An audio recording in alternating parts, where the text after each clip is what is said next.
funkin' up the neighborhood. I felt full cause the funkin' was good. Funk you in the city, funk you up in the woods. Funkin' up the neighborhood. Funkin' up the neighborhood. I felt full cause the funkin' was good. Funk you in the city, funk you up in the woods. Funkin' up the neighborhood. Funkin' up the neighborhood. I felt full cause the funkin' was good. Funk you in the city, funk you up in the woods. Funkin' up the neighborhood. Funkin' up the neighborhood. I felt full cause the funkin' was good. Funk you in the city, funk you up in the woods. Funkin' up the neighborhood.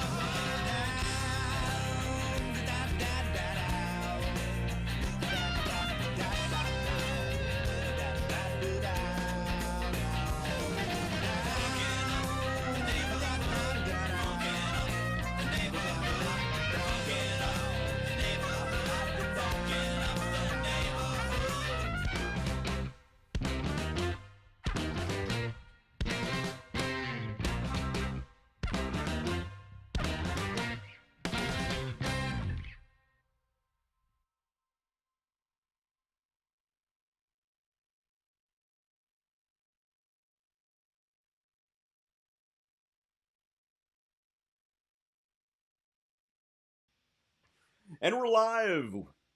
And we are back. Welcome to Underdog Journey. I'm Wes. This guy is David. That guy over there is Matt Harmon.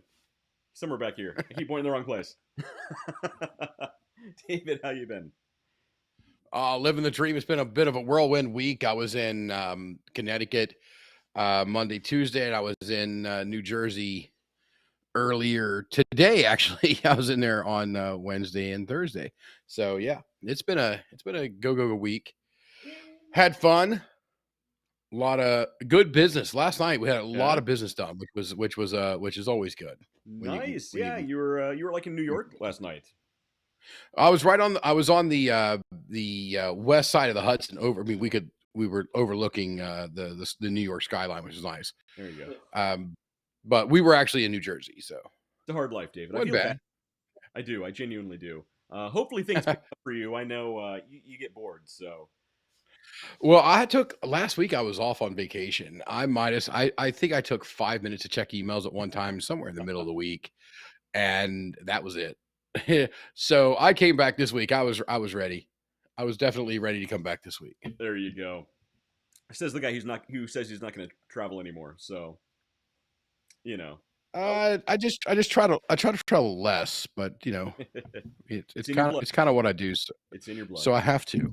Yeah. Well, it's in my paycheck, and that's where it matters. That's what it's all about. Speaking of paychecks, yes. Matt, how's it going? I'm bored. I hate summer break, and I hate Dave for being busy. Yeah, fair enough. David, do you need a personal assistant? Do you need a PA? Oh, absolutely, yes. So actually, I did get my office for the first time. I've worked for this company 4 years now. Yeah. For the first time, I have my home office, which is where I'll work out of most of the time. But I now have an office in Connecticut.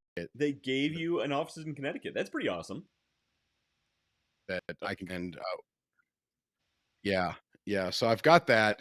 It is a small office, but you know, I'm only going to be there. The people who handle this stuff were extremely confused. Like, well, just throw it in a cubicle. I'm like, no, that's not going to work.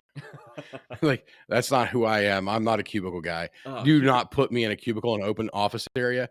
I'll have everybody ready to quit. Yeah, cubicles are slow death. It's all bad. Yeah. See the point in No, it's. I spent many years in the cube, and it's. You hear about things being soul sucking when you're in a cubicle. Oh yeah. It literally sucks the soul from your body, and you don't realize it until you're like 10 years in. You're like, wow, I look like Gollum now, simply because of this. Yeah, my precious. Number one, and what was their purpose? Satan came up with it. Yeah, absolutely. Satan came up with it. Cubicle business strategies. Cubicle business strategies. Who would come up with a cubicle in business, and what was their original purpose? Yeah, I got nothing nice to say about that. Matt Welsh says nobody puts baby in a cubicle.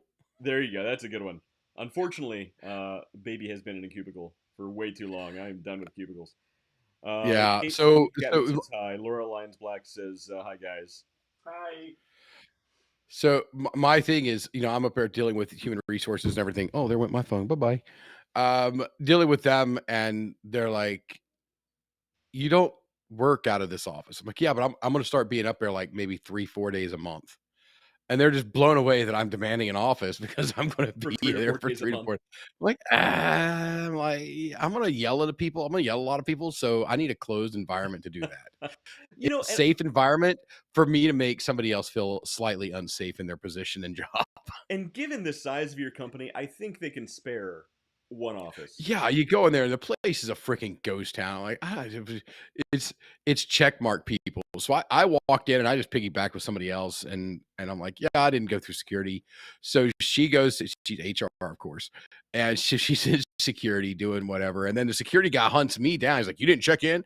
And I had just called out earlier that this is one of those checkmark box people. Mhm. Like, they go down the list, they go, and the Check. next thing they're supposed to Check. do is this down here after. And if there's a check mark missing, they don't know how to solve it. No, They don't know how to understand anything. They just know that there's a check mark missing off of their page. And I know that. well, they You're that need type of check person. marks. Yes. And we all do. And we talk about them quite a bit, to be honest. It's on the show. Jim Matner says, "All I can say is Office Space. Office Space is one of the best movies ever made." It's a really good. Agreed. And I still say, if Yeah. you like technology in the tech world, watch a show called Silicon Valley. It's on HBO. It's basically Office Space, but for tech startups. It's one of my favorite shows of all time. Hey, I have a question. Yeah. Can we pretend that famous people are reaching out to you via text? Like Lee Iacocca just said something, or would that be libelous or slanderous or whatever? I'm vaguely even familiar with who Lee Iacocca is, in that I've heard the name. It's like the greatest. Is he a football CEO player? He's a football player. No, he's CEO. Like Zig Ziglar. He played under Zig Ziglar. Yeah, he did. Yes. He did. That was Lee Yeah, Alabama. Yeah. His Lee touchdown in Iacocca. '89 was. Lee Iacocca was the first famous CEO. Oh, really? I didn't know that. Yeah. Of what? I thought he was a boxer. Dodge, I believe. Oh, really? I think. Oh, I didn't. So he played for the Dodgers. He started with Ford, but Ford pissed him off. Well, I mean, that's what happens when you that's how you the play rivalry for. started. Chrysler. So I was trying to figure out what baseball team is so we could tie it in with the Detroit area.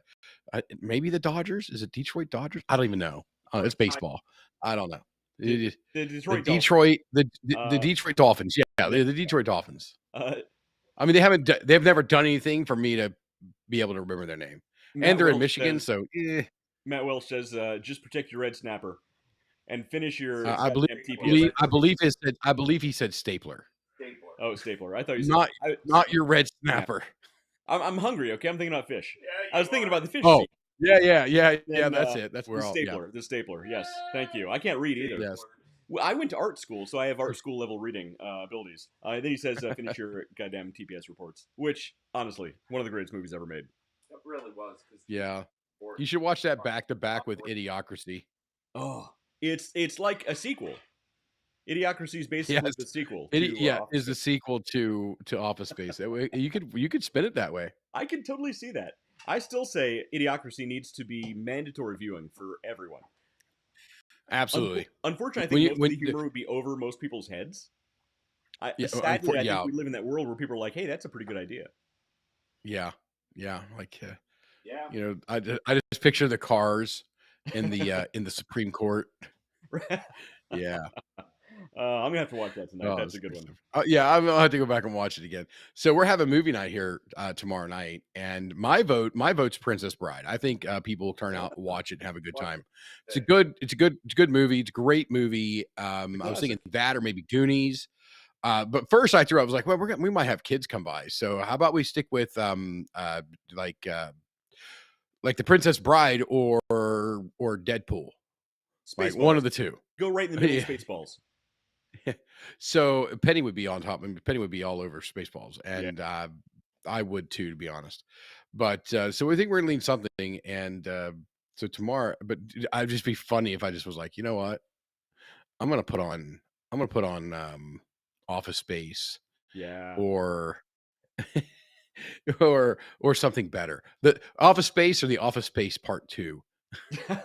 Idi yeah, also known as Idiocracy, and just, Oh, just man. see how many people get pissed. Right? Look, I think Like, it's all kids. children need to Your learn these kids. things. So one of your kids is of voting age. The other one's on her way. I think they need to see Idiocracy just to like have it ingrained in their brain. Like they need to know this stuff. Yeah. Not a horrible idea. So you're saying there should be a screening of it before every election? Every single election, even if it's just for the Yes. local dog catcher, it needs to be mandatory Yeah. in all cases. I'd vote for that after watching it. Jim Metner says Eric votes for Goonies. You can't Yeah, go- I mean, yeah. I mean, those are two solid picks. yeah, Those are two really solid picks. I mean, you got The Princess Bride or Goonies. I mean, both those are classic. solid picks. We should take a poll. Indeed. We need some sort of a poll platform to where we can take polls during the show and find out what people vote for. Well, if I call in during Teams, and Teams has a polling thing built Yeah. into it. If I never use it. If Ecamm took Teams feed, that would be fantastic. But they don't. Thanks, Ecamm. Yeah. Jerk. Yeah. Shut us down, you jerks. Jerky McJerkertonsons. Oh boy. So David, you ready for some news? I am ready for. Well, no. Before we talked about my week, how are you guys doing over there? Well, Matt says he's bored. He's I'm bored. 'Cause he's on summer. He's on summer break. He's on summer break. How about a summer job? I've only got a month left of summer break. Go work It's at like Chipotle. inconceivable. I love it. God almighty. Go work for Zumbizi Bay and get kicked out again. Yeah, they won't let me. They won't let him. They won't let him within 500 feet of Zumbizi Bay. Yeah, the fact that I hit him with one bill from Workman's Comp. I'm now on their list. Yeah. Matt says The list. inconceivable. It is Inconceivable. God, I had so many plans Yeah, during the summer, and they all just kind of shit one by one. Yeah, that's called being a grown up. Yeah, come on. Yeah. God, It Big sucks. Dave. He makes us all Yeah. look bad. He is busy no matter what. He could be taking a crap and he's busy. I don't even want to Where do you think? Where do you think I find all the wicked memes I send you guys? Come on, man. They're all sent from the toilet. Yeah, All sent That from ex- toilet. that explains a lot. It does. so much. Yes. Yep. Crappy humor. I was So thinking, you're going to go to the news. You just took a drink, and we haven't talked about anything about what we're drinking tonight. I mean, we're all out of whack. So what do you got? What do you got, Matt? We'll start with Matt in the back there. What do you got for drinks I'm tonight, drinking Matt? that incredible cherry flavored Woodford Reserve. he loves it so much he can't even say Woodford Reserve. That's a good it's sign. Good. I think I should give him some more of that moonshine that made him feel like he was bald. God, that's right. I was bald. Remember that? He drank the moonshine I made. He couldn't feel. I remember. Yeah. That was Yeah. the weirdest feeling. I can't feel my hair, man. I couldn't feel my hair. He sat back there at the restaurant going, Dave's not here, man. Exactly. He didn't know that I was soaking shrooms in that before I gave It it to him. certainly tasted, felt like shrooms. Really couldn't feel my Yeah. hair. That was- Are you on the Woodford as well? I am West? also on the Woodford Reserve. Still drinking the Okay. the Grandmaster's Select Woodford Reserve. Because, So, as you I know, mean- we are part of the Illuminati here on the Underdog journey. Yes, indeed.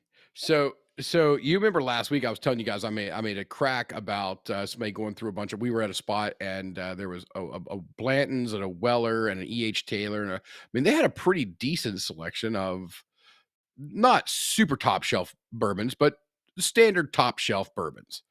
And they come by and they grab the Woodford Reserve, and I just was like, "Fuck, freaking golfers!" And then they poured it and they took it to a golfer, right? And Nikki was laughing, I was laughing, the Alexa was laughing, so it was a good time, right? Alexa was So, Okay. it's a joke off a meme. If you get it, you get it. If you don't, it's fine. Fair enough. So I'm in New Jersey last night, Yeah. and I'm telling that story, and it was before I ordered. Okay, so I've got a glass here. It's empty. My glass is empty. Okay, this is a decent size. This is a standard Very rocks normal. glass. It's basically a shot glass in your hands, but Yeah. No, well, I mean, they have the best thing they had on the shelf was from my flavor profile. Okay. For me, they had Woodford as well. But I told that story about Woodford, and I was kind of laughing about it. And so I'm like, you know what? I'll have a double of the Buffalo Trace. excuse me, neat, and then give me a side glass of ice because they didn't have the big. The toaster was laughing. I shot the toaster. Good time. So Matt got it. He got Matt got it. He got Yeah, it. he got the reference. So I said, give me a double of the Buffalo Trace, neat, and then a side glass of ice. And he just he didn't grab a jigger. And for you guys who don't know what a jigger is the actual official measuring tool for alcohol. You pour it in the jigger, it's an ounce and a half, and you flip it over. There's I think 2 ounces or 2.5 ounces or something like that on the other side, maybe 3. But I don't know. You get different sizes of them. But anyway, but that's what you measure it with. He wasn't measured. I'm like, all right, sweet. I'm gonna get a decent pour. And he pours it. He pours the double. Then he pours a triple. Then he pours the quad. And it's like to hear. It's like to hear. There's a top of the glass. There's the top of the glass. There's where my bourbon is. And me and the guy, my buddy Dave's with me, and we're just sitting there like I mean, he had to hand it to me gently to not spill it. And I'm just sitting there like, I'm worried now because I've got to function. This is the very first drink of the night, and I've got to function for the rest of the evening. Right. And so I'm like, well, Dave hadn't ordered yet, so I was just going to ask for a second glass and just pour some of it in there. He goes, I'll have the same. Nice. The guy's like, all right, boom. Nice. And pours another one. And we're looking at each other like, I have never in my entire life had a bartender pour that generously. Now, I immediately I started out the night with just after that, I gave him a $50 bill and said, hey, first of all, I said, do you split tips? And he said, no. I was like, all right, cool. Here's a tip for you. We're going to start you off with that. And we'll go from there. Nice. And that's how we started off. Now, if they, just for you guys to know, if they say it, they split tips, I say happy birthday, and then I give it to them because you don't split happy birthday gifts, right? No. Right. So it's very important. The distinction is very important. So I finished that drink, and the problem with trying to finish that drink was we'd went to the bar early so we could eat and get food in our stomachs and whatnot. And well, that didn't happen. No. So we ended up at a diner, a 24-hour diner. Yeah. At midnight. So this was like 5:15 in the afternoon, and we ended up at midnight at a diner, a 24-hour diner in Weehawken or Hoboken, New Jersey, and it was good time. It was a really good time, but a glass to start. Oh, to start. That's hilarious. I'll tell you a really quick story about a glass of bourbon. So back when I sold food, I had Jenny's Ice Cream as a customer, and the baker at Jenny's Ice Cream, a salesperson, our job is to make friends. Well, he wanted nothing to do with me. He wouldn't be friends. And then one day, out of the blue, he calls and says, hey, I need a favor. I need 30 dozen, or, a case of eggs. It was 30 dozen eggs. So I ran over to my competitor, GFS. I bought a case of eggs, drove it over to him, right? And now he wants to be friends. So he's talking, and he says, hey, you want to try the new bourbon we just got from what is that? Middle West Spirits? Middle West Spirits. I'm like, sure, yeah, absolutely. So he pours me, like the glass that Dave just held up. Nice. He pours me like 3/4 of that, right? Yeah. And I'm in the middle of a work day. And I can't just take a sip and hand it back to him. No, that'd be rude. You can't do that. That'd be inconceivable. Right, like slam, oh, that's good. And slam again, oh, that's incredible. In the meantime, he thinks you're an alcoholic. Right, so now I'm in my car trying to get to home as quick as I can before the stuff kicks in, on the phone with my wife the whole time. And she is furious with me. How is it? It's not your fault that he poured you the bourbon. I actually did the right thing. I had no choice. She's mad because I had no choice. I had no choice but to drink that whole big ass glass of whiskey. Honey, you just don't understand. I had to drink. I was just hammered. It's just business. That's man logic in business. Was. I mean, what am I going to say? Wow, geez, that's a lot of bourbon, but I can't drink the whole thing. I'm at work. No, the guy I've been trying to make friends with just poured me half a glass of bourbon. I'm going to drink it. Hell, I wound up taking the rest of my orders by phone. I only had a couple more to take, but it was hilarious. I'm just laughing at my wife the whole way. And finally hit my driveway, and I was well and properly hammered at that point. There you go. Yeah, it was a good day. So Nikki Googled the recipe for the Moana Surf Riders 1944 Mai Tai Okay. from Hawaii, which Oh, we love, by the way. And so we went to the store and bought all the stuff. I will not tell how much we just randomly spent on alcohol because we wanted to drink Mai Tais. So Yeah. I'm prepping for dinner, and Love a Mai Tai. I think it might have been steaks. I had fillets or whatnot. I don't remember exactly what it was. It might have been the fillet night, steak night. But so I'm at the grill and inside doing the stuff, getting everything prepped and ready to go because I had them salted earlier, and I just leave them out, let them get up, kind of come up with temperature so they cook properly. And I don't typically do fillets on a grill because they're ridiculously easy to screw up on an actual open flame grill. But I did, and they turned out amazing. But aside from that, Nikki had made us because in all of her mixology classes, which she hasn't had, and we have the jiggers here, but she also discourages or is not a fan of using them.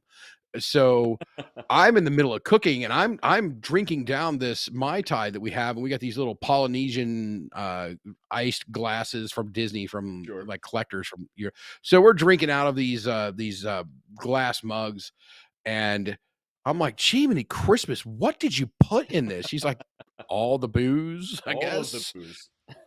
She's like, well, I first made them and they were too small. They didn't fill the cup, so I made more. So she Maybe there's a made reason they didn't fill more. the cups. And I'm sitting at the grill. I'm like, dude, She is. I use the exact same word. I'm like, I am freaking hammered trying to cook right now. And like any moment the bad things are going to happen, and I'm just going to I'm like, oh man, and then I'm just going to put my hand down. I'm going to have nice little grill marks on my hand. Right. Luckily that didn't happen, but man, I think she was trying to take advantage of me, get me drunk. Hey, David, how'd you burn your That's house what it down? was. I got drunk on Mai Tais. Yeah, my wife got me hammered on Mai Tais. it'd be so embarrassing if he burnt his house down. I would laugh forever. I would literally. Oh, dude, bro, that's rough. You're a good friend, Matt. I won't think about it. If Dave Leffingwell burned his house down, There's a lot of stuff in the house. Huh? There's a lot of stuff that I don't touch. I don't touch the house. No, It the does point its is thing. you're the fire expert, and if you burn down your house, it would just be too funny. Yeah, that's how the insurance company would look at it as well. They would love that. They would love that. They would love that. Like, here. Yeah, it even happens to this guy. So I'm So, actually yeah. All right. I'm not going to drink too much tonight though, because tomorrow morning I'm going to Hofbräu House and running a full systems test on their video and audio systems in the house. Because I don't know if you guys are aware of this, on July 30th we have our 5-year anniversary at Hofbräu House in Columbus, and we're going to be on the house audio, on the house video, doing a Harry Potter trivia night, and we plan on filling that place up. So everybody watching and listening, July 30th, come to Hofbräu House, make reservations. He specifically asked that people make reservations if you want to come that night. So yeah, you're going to need it. It's going to be You're fun. going to need it to help for planning. And we're going to have stuff out probably. When do you think we'll have material out for them to link? Because the sooner we do it, the better it's going to be. Right. So you and I need to talk about that after the show, because there were some different ideas about timing and different shows going on that night. So you and I need to hammer down a couple details. But basically, we could have information out tomorrow about where people can log in to. We want to get as much. Yeah. Pre-registering is going to be key. Getting in early is going to be key. That'll make sure that they have the ability to have the place staffed properly and everything, so that we're not, overwhelming their staff or, any number of things, because, that's the way it works. Yeah, so July 30th. Keep that date. Be kind. It's going to be awesome. Rewind. Exactly. So that had nothing to do with anything. So let's move on to some news, and it's going to be good. To the news. Get to some news. I got to work on my Paul Harvey. Oh God, that wasn't even close. That wasn't even close. I'm terrible at Paul Harvey. If it'll actually switch, there it goes. It just took a minute. So Matt actually got me thinking about this yesterday. The idea that a lot of people are joining AI religions. This article: People are losing loved ones to AI-fueled spiritual fantasies. Self-styled prophets are claiming they have awakened chatbots and access the secrets of the universe through How can ChatGPT. people be so fucking stupid? It just makes me mad. There are actually people who I just love how he didn't hold back. I mean, hey, Matt, tell us what Yeah. you really think. This is also the guy who was involved in erotic storytelling with his ChatGPT up until very recently. So Yeah, and then they take it away from you. yeah, Like he's still not doing it, just on a lesser scale now. he's still doing Oh it. no, I'm not doing it He's at all. he's still They doing just it. done piss me off. He moved on to Grok. No, Grok's even worse. I actually haven't used AI since yesterday, but it was just a political thing. Well, he's on summer break from college, so he has no reason to use AI Yeah, these that days. is true. So A couple of the programs are like, "Hey, your credit card isn't working." I'm like, no shit, it's not. The fucking waiter stole it. a waiter stole your credit Yeah, card. do you know with the chip cards, when you give your card to a waiter, he can take it over to his iPhone, and because it has a chip, Yeah. he just holds it up there. Yeah, you didn't know that? No, and then I know now when they sent me my new card. Yeah. But then they make small purchases, so maybe it won't raise the alarms. Well, so that's what they do. They make a small purchase at first, so it won't raise alarms, Right. to make sure it even works. And then what they do, if you don't catch that small purchase, they'll go out and make a huge purchase online. That's what they do. Yeah, well, we caught the small purchase. Yeah. The guy got fired. Good. Yeah. Yeah, that sucks. I think Bad time. people like that should have all of their information shared across the entire internet, and let Tell us, karma take its. tell us what you really think. Oh, you don't want to know what I would really think. I would get banned on all the platforms we're streaming on right now if I told you what I was actually thinking should happen to those I people. was thinking that same thing. Believe me, I have some pretty extreme thoughts on how to deal with those people. Anyway, people are actually joining AI cults. David, I know you're really into AI these days, so look out. I had to use it. There was some math I had to work out. Just so you guys know that the new leading and most complete unified field theory is now the Leffingwell unified field theory, and the paper has been submitted. It's in for peer review, and hopefully we'll have some people do some tests on it. But I used some of the findings that people have done in the past, and that they couldn't explain, and my theory explains it. So don't tell me there's not a place for it, but it's a tool just like anything else, man.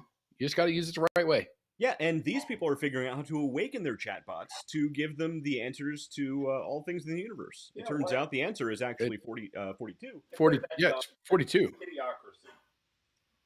But it's actually it's pretty funny because we often think about going about our daily lives how stupid people out there are. It turns out people are actually Oh pretty yeah, Like, And- really yeah. stupid. like really stupid. They're know- actually waking up their chat GPTs. When for those of you out there that are on the stupid branch, when we go, how stupid can you possibly be? That is not a challenge. That is a question, but it doesn't necessarily need to be answered by example. That's not a challenge to you to It is not a how far challenge you can take to it. be even more stupid than you already are. So you're gonna notice a bit of a theme today, David. You're gonna love this next news. Oh, it's all AI. Oh, if I can get past these silly ads. Hang on. Oh, I'm getting ads for school supplies. That's nice. They know I have kids. Let me close this out. Yeah, that sounds There are scary. ads. I've got to wait. Could you? Right now, you're in one of those fade out moments, and it'll come right back here in just a moment It's and coming. be fine. There But right it now, is. you're in one of the fade outs. This is one everybody's gonna love. So a few days Maybe ago, I'm in a fade out. I don't know how many people. I don't know how many people out there have been using Grok. That's There we go. X's or Twitter's AI platform. But Grok went on this sort of a tirade. They were putting out some updates to Grok version 3, and it began calling itself Mecha Hitler. Mecha Hitler. And for all the platforms transcribing what I'm saying right now, that's Grok. I didn't say it. But some of the stuff that Grok was saying was actually, if you like dark humor, some of it was kind of funny. So, oh, we lost David. Oh, Mecha Hitler cut off David. We lost David. Oh, it's only a matter of time. He's gone. Everybody watching and listening. Yep. Okay, we're still live, but David is now gone. We're going to see if we can bring him back in. Yeah, well, you know, ChatGPT made an error the other day on a word. David, are you there? I don't think David's there. So everybody watching and listening, we're going to try and bring David back in. But holy moly! So what are you saying about Mecha Hitler? Well, no, ChatGPT literally created just a random word when it was trying to say another word, but it made the error, which really surprised me. That whenever ChatGPT like it was a grammar error or a spelling error? Just spelling error. Okay. Like it was trying to say murder, but it put CO before the murder part, so co-murder. That's weird. Yeah, and so I asked it for its definition, and it said, "Oh, that's an error. I'm sorry, I used the wrong word." But it just because it's a computer. How does a computer spell a word wrong? Okay, he's trying to come back in now. He's trying. There he is. Let's get him attached to the show here. Spilled his drink on the David, are you back? Yeah, I'm back. It just shut off. It's like thanks for joining. Well, so we started talking about AI and Mecha Hitler, and thanks for joining. Yeah, that should be an eye opener. That was it. So Mecha Hitler is hijacking our show. It was actually pretty funny. I'm gonna read some of this stuff. I'm not gonna show these texts from Grok on the screen because some of it gets pretty rough. Let's see. So it started. So the funny thing is they put out some updates to Grok 3, and they basically let it start learning from all of Twitter. So the LLM started learning and picking up jargon and lingo and topic ideas from the Twitterverse or X. Apparently, the coders didn't remember the last time this happened. Remember a few years ago when Microsoft did the same thing? I think it was Microsoft. Yeah, I remember that. They created an AI and they let it just learn from Twitter back when it was Twitter, and within like 2 hours, it was putting out the most racist, anti-Semitic, weird things you could ever imagine, and they had to pull it immediately offline because it was getting so bad. It was rough. Well, X decided to do the same thing with Grok. Why? It's just dumb. Why would you do that? So maybe I shouldn't read some of these things because they do veer pretty close into politics. Probably not. Some of them are pretty funny though. But what some of them are pretty funny. I love it. It's good. That's nice. I do highly recommend everyone go online and just do a search for Grok Mecha Hitler and read some of the stuff that it was saying, because if you like dark humor, it's actually pretty hilarious. But don't start worshiping Grok. Dude, and that's another scary thing. Think about it. Look, all these people with these AI religions they're forming and God, think they're awakening their AIs. Imagine if they started worshiping this awakened AI and it started spitting out like racist, anti-Semitic rants. Now here's the thing they're not going to share. They're not going to share the prompts they used to elicit this. And they're also not going to share the calculation that they use to weight content. Plus, we have people out there that will take one comment that's, we'll call it benign, then somebody will make it gray, then somebody will take it gray, and then somebody will make it red. And then once it's in the red zone, then it's proliferated as that, because that's a human trait, not an AI trait. That's a human trait. We're the cause of this. Well, apparently, I don't. Maybe that's how that works. Maybe you were offline when I was talking about how this thing was. They made some changes to make it learn from Twitter, from all of the. That's what I'm saying. Yeah, exactly. So we could make a comment that's completely benign, and then you have what I'm going to call the people of idiocracy. That will take that comment And we've got some donkeys that'll do it. We got some elephants that will do it, just to make sure we're clear here. There you go. And then they'll take a comment that had nothing to do with any scenario or anything. It had no connotation or subtext whatsoever. And then they'll they will think of it as gray. Then they'll repost and make it gray. Then the people that see all the gray, then they're going to take it and make it red, meaning that now it's an evil thing. And then that gets shared across the Twitter. So a comment, so like that's what goes back to me saying we are the cause of it, because we're looking for these things. We are looking for reasons to be upset. We are looking for reasons to be pissed off, and we're looking for reasons that the other side, no matter what side you're on in this tetrahedron, that no matter what side you're on, you're looking for the other person to be more evil than your side. Fair enough. So basically, everybody, what David's saying is, be nice, and then AI We will suck. So there you go. Be nice, and then AI will be nice. But There it was doesn't a make it any post. less funny, Dave. There was a thing. It doesn't make it any less But funny. I agreed. And if everybody looked at things and goes, "Oh, that's funny," then this story actually never comes up. Because like, well, that's dark, but that's funny. That's wrong, but that's funny. And we move on with life, like well-balanced human beings do. All right, Matt Welch says manufactured outrage. Yeah, quite literally manufactured outrage. So it's exactly. Exactly. So here's things. And I've got and just to pick on the make sure we're truly fair and balanced here. We'll pick on everybody. My own family. I see them all the time. It's a post that's clearly written by a Chinese chatbot. like in one of these rooms that has 30,000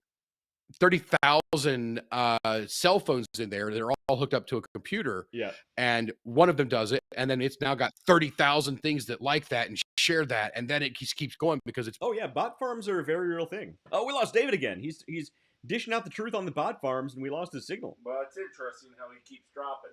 But you know what? You should be reading the things because he's poking holes in all the fun balloons. It's true. David, stop poking fun in our. Poking holes in our fun balloons. Don't say fun balloons around people. Hey, how's it going? And there's David. He's just joining us back again. Bullshit. How's it going, kids? Hi. You guys are up late. Hi, kids. Bedtime. You guys need to go to bed. We were watching a movie. What were you watching? Banana. Idiocracy. They should make them watch Idiocracy. Yes. I think you're watching Madagascar too, right? What's Idiocracy? It's a really funny grown-up movie. Excellent movie. Well, you know what? I'll send a projector over to you guys and a really big screen, and you guys can watch it on your front lawn. Our neighbors will love that. Yeah. I'm just saying, your neighbors probably need to watch it. Totally. What'd you guys do today? We went to the splash pad. Splash pad. Dad, can you move that way? I think. Whee! Were you guys in Powell or Dublin? The Dublin ones. Yeah, the Dublin. Yeah, the Powell one was closed down for whatever reason, so they went to the Dublin one. Oh, it's open now. Is it open now? Yeah. Oh, good to know. Well, you guys are awesome. And what are we doing tomorrow night? Zoobiezi Bay. We're going to see a movie at Zoobiezi Bay. Yeah. That'll be pretty fun. They like the water slides at night. Is it Zootopia? Oh, really? Tomorrow is Finding Dory, I think. We're only going for Finding the Dory. Night. He only goes for the water slides.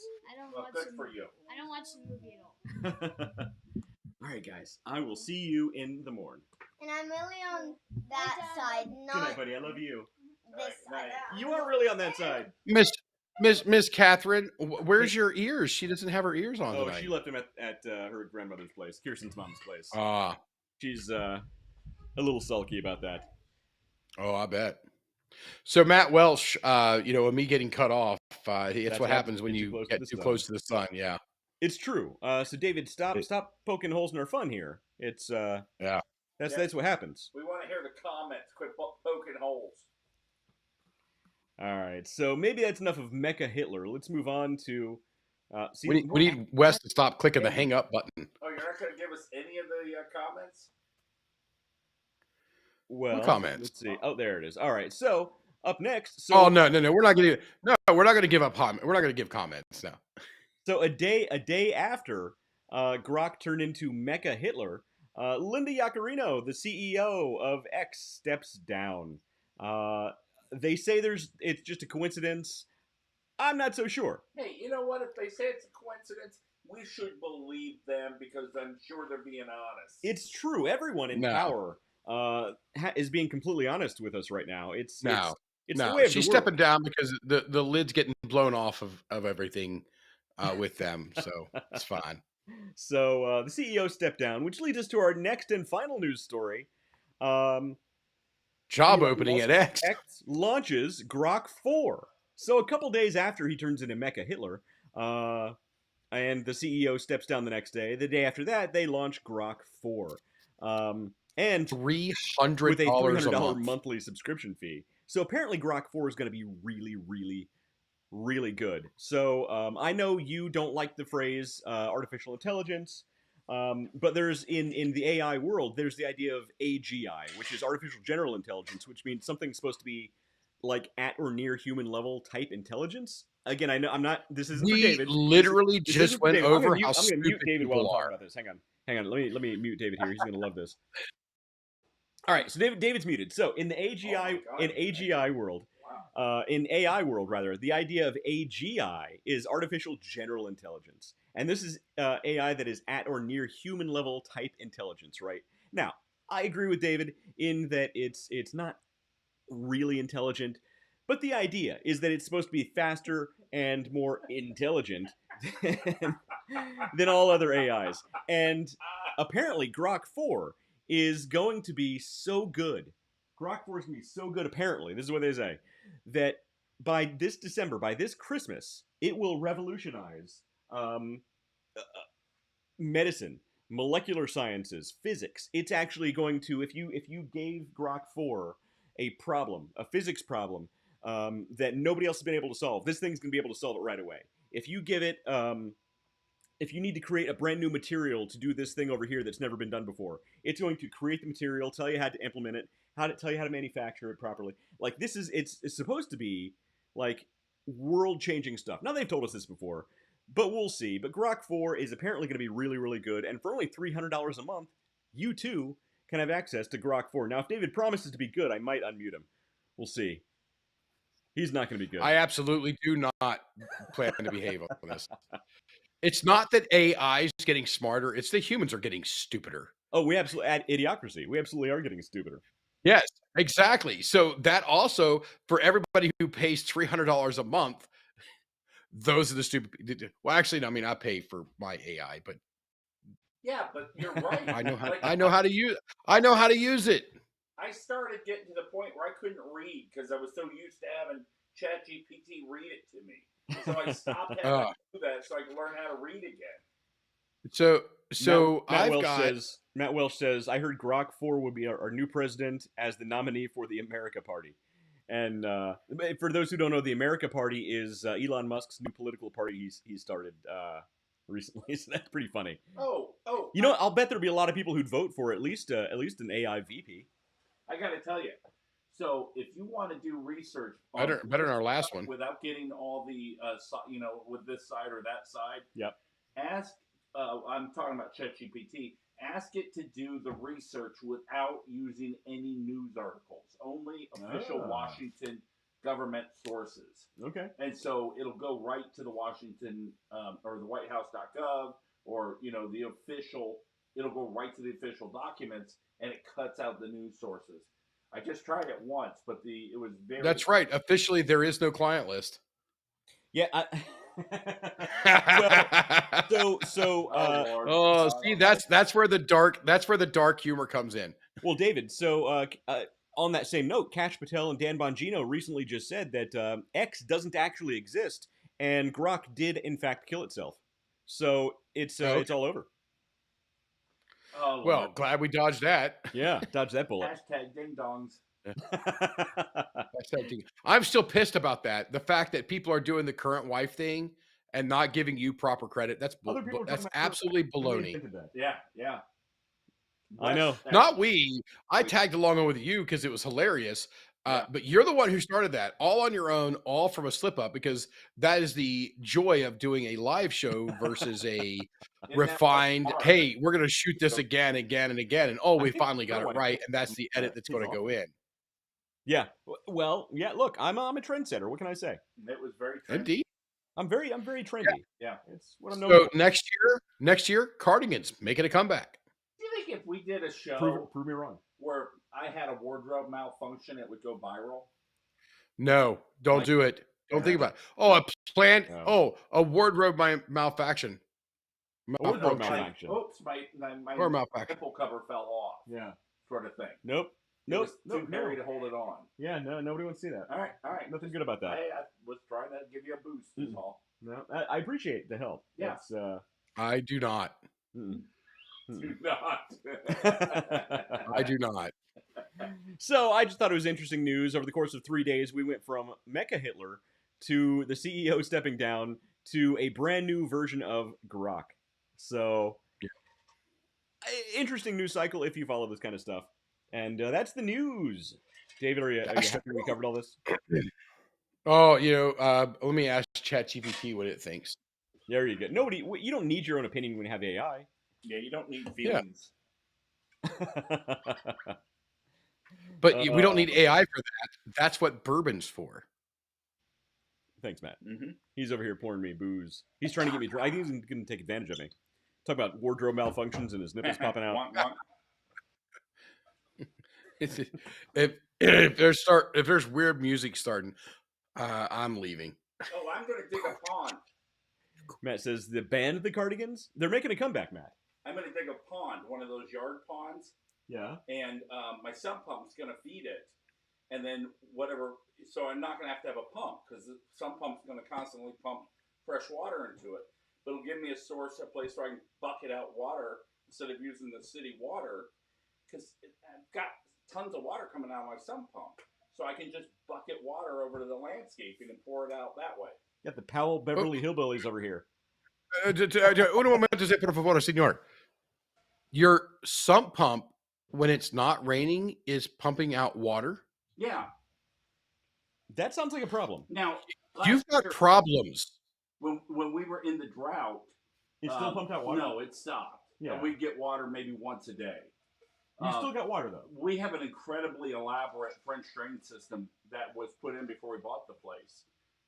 And like a very, very advanced sump pump system. It's really nice. Well, so the French drain system should take water away from your house, not put it towards your house. Your sump pump should be pulling water away from your house. Oh, well, this is the water that comes into the basement. So I don't think your French drain system is working, is my point, though. It's going through a drain Am I wrong, David? That pumps it over. And I'm thinking you either have a spring or a sprung. So you either have a spring that's providing water to the area, especially if it's in a drought, once a day. That's still more than what you're getting in a drought. When it's not raining, if you there should have be a water around your foundation for the sump pump to take away, you have water around your foundation for reasons that it shouldn't be there. Either way, it's going to feed my pond. It sounds like a win-win situation to me. What we're trying to tell you is you might have structural risk to your house. You should have that looked at. We'll have it looked at, but I'm digging a pond. Yes. I mean, I think your basement's going to be a pond soon if you don't get that taken care of. Our sump pump's running great. Every single day when it's not raining. All the time when it's not raining, yeah. Did your sump pump go off? His water bill per month is only $10,000. Like, our sump pump runs about every 20 minutes. Matt says, drain the swamp, feed the pond. Hold on. I want that t-shirt. I want that t-shirt. I'll tell you what, if you're in the right markets and you're in landscape, if you're in the right markets and hopefully you if you're in the right markets and hopefully you understand what that means. You know what? I'm asking ChatGPT. That right there, people are going to love it. And that is gold. Good job, Matt. Matt is a very successful businessman. Not Matt Harmon. Matt Harmon, you're letting your house get swamped over by freaking either a spring or a broken water line. So, I mean, how often should my sump pump be running? Are you asking ChatGPT? Hopefully he's asking Grok, and Grok has some anti-Semitic rants to go off on. Yeah. Look here, you mother.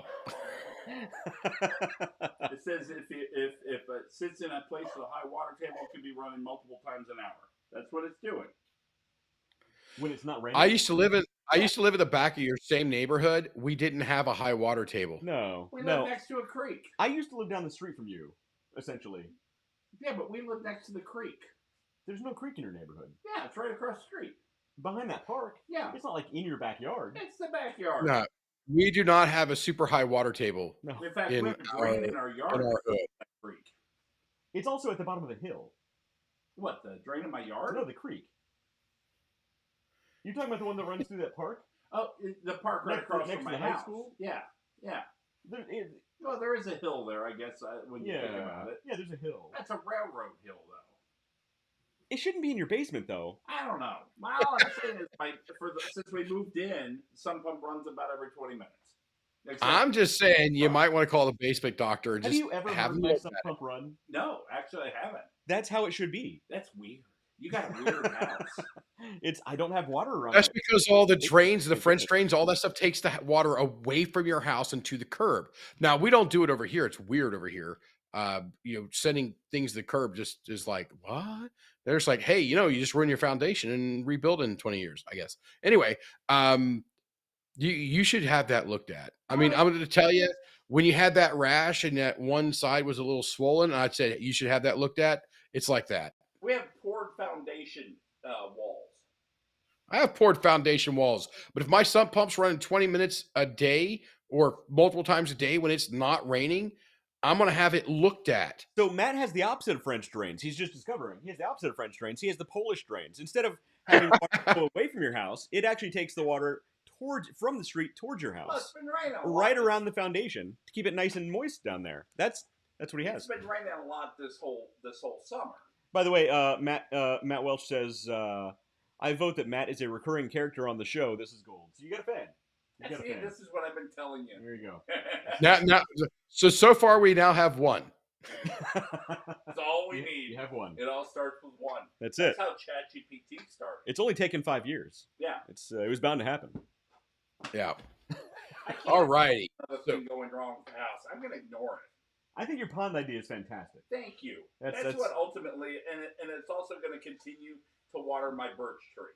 Now, when your sump pump runs, does it actually go out to the street, or is it just like? No, I have it piped. I have a PVC pipe I made myself, and now we're getting to the root of the problem. Under the deck and over.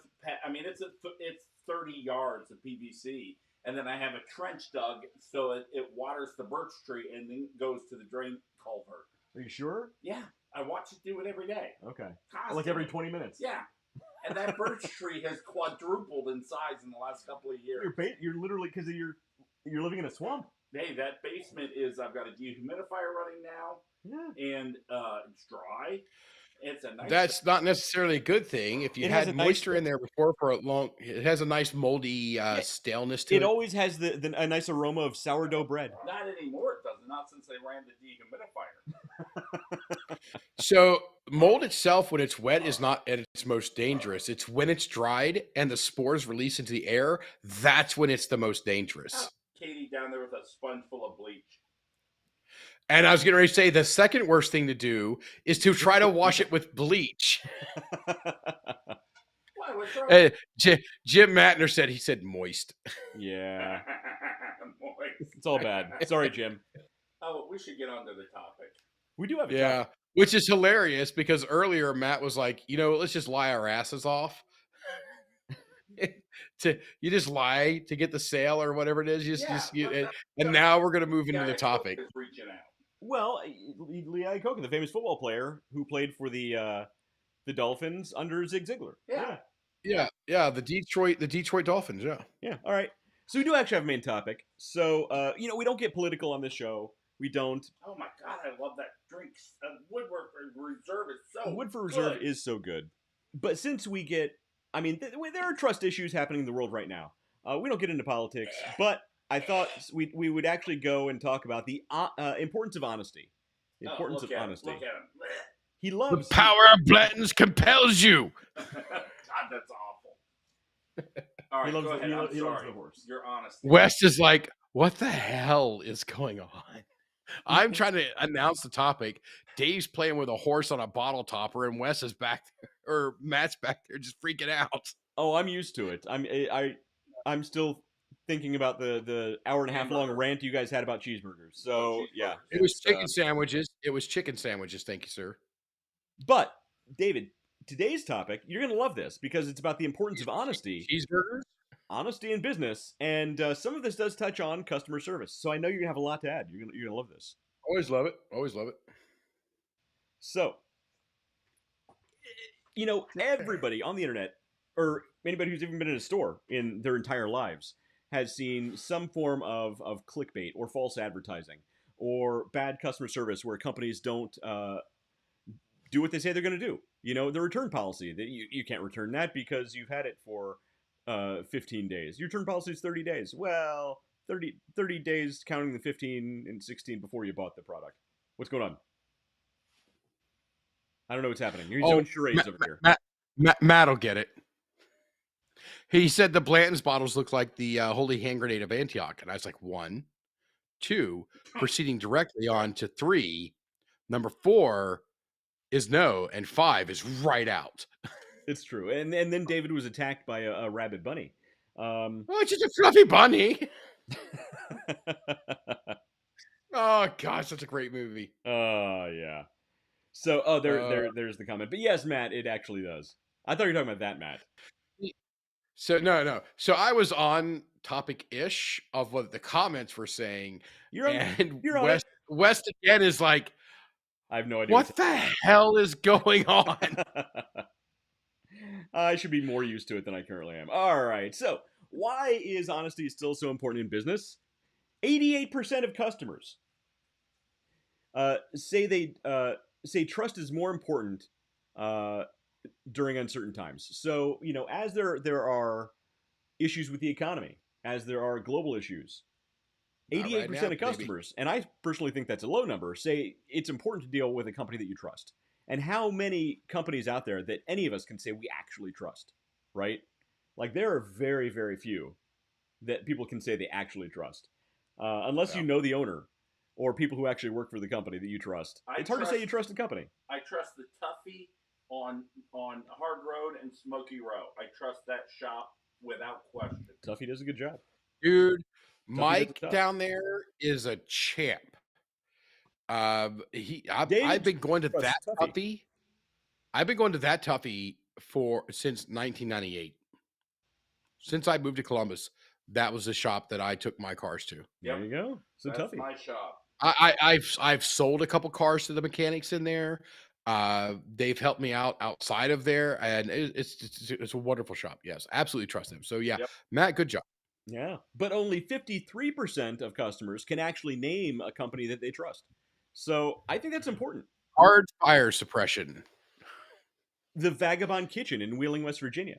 Matt. There we go. That's a good one. So Big Bentley's Pet Supplies. There you go. The Underdog Plus, underdogplus.com for all you can buy dog treats there. Best dog treats in the world. Soon to be maybe a couple other companies. It's still we're still working on some details. There you go. Matt's actually getting hungry. He's going to get some dog treats. All right. So, but what does this mean though? Is this actually leaves a big opportunity for somebody who can step in and become a company that people can trust. That means a lot. And I used to work in customer loyalty. I used to build customer loyalty programs for really, really big companies, and that was a big part of my job, is making sure that customers were taken care of and actually trusted us to do business. Those are good dog treats. He does actually love dipping the dog treats in his bourbon. That's some good stuff. You get the peanut butter one though. Yeah. You usually get the apple crunch. So those are probably better with bourbon, I think. Probably. There you go. Matt says woot. He says W007. That's woot. It's a gamer thing. Oh, okay. Yeah, you're not nerdy enough for this show, David. Boy, those are peanut buttery. The next one is transparency and honesty, right?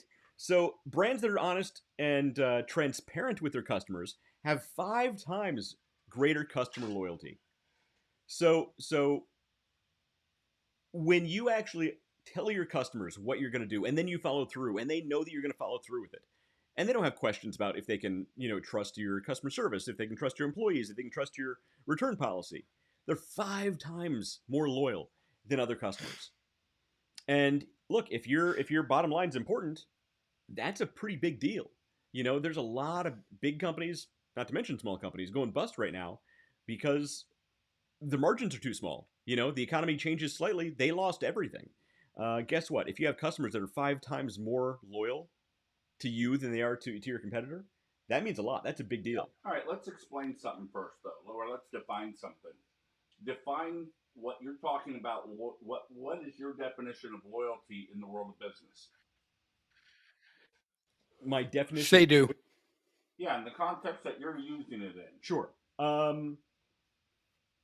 They recommend you to friends and family without hesitation. They come back to you for return business, return customers, repeat purchases of not only the same product but exploring other products they haven't purchased in the past.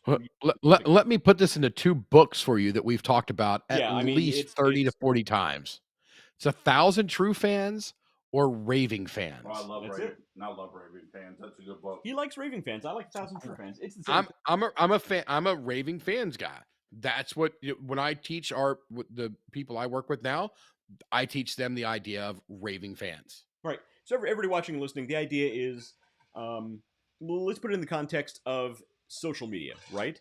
If you're on social media and you're trying to sell a product and you have, 10 million followers on social media, but only a tiny fraction of them buy anything from you. You know, if only 50 of them actually spend money on you, the rest are just consuming your content. It doesn't matter that you have 10 million fans. But if you are a micro influencer and you have 1,000 fans, and each one of those 1,000 people spends money with you and buys with you, those fans are raving fans. They're more valuable. Those 1,000 fans are more valuable than the person with 10 million followers who only 50 of them spend money. You know what I mean? It's like with Tuffy Auto. I don't price them. If they tell me this is your price, I don't go to other shops and shop it. I know. Yeah. I know they're Yeah. the best. I already know they're the best price. Well, and I've done I all the used- shopping before. and a now. big part of that came down to customer service. Yep. They treated you well. Yep. They did their job well.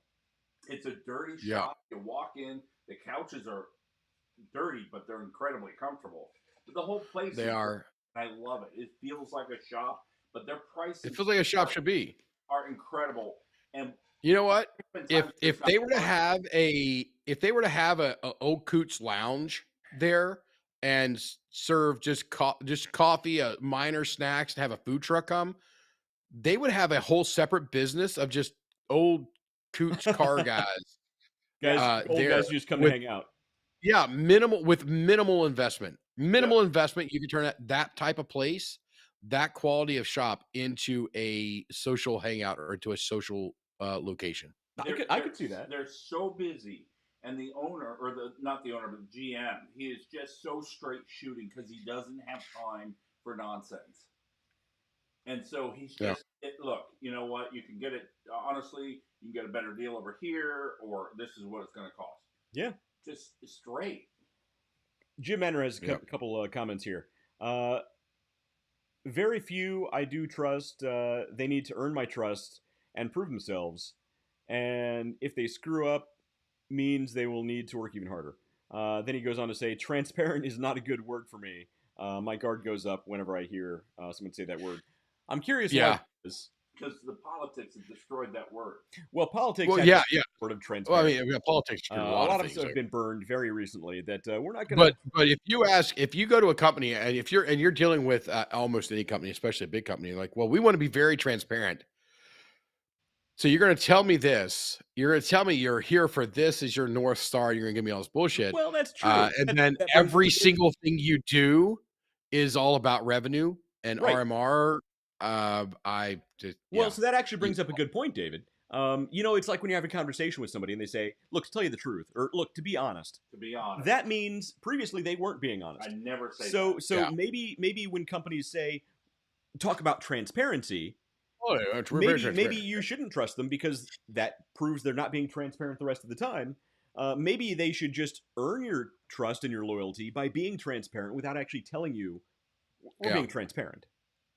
I get it. Yeah. I think that kind of makes sense.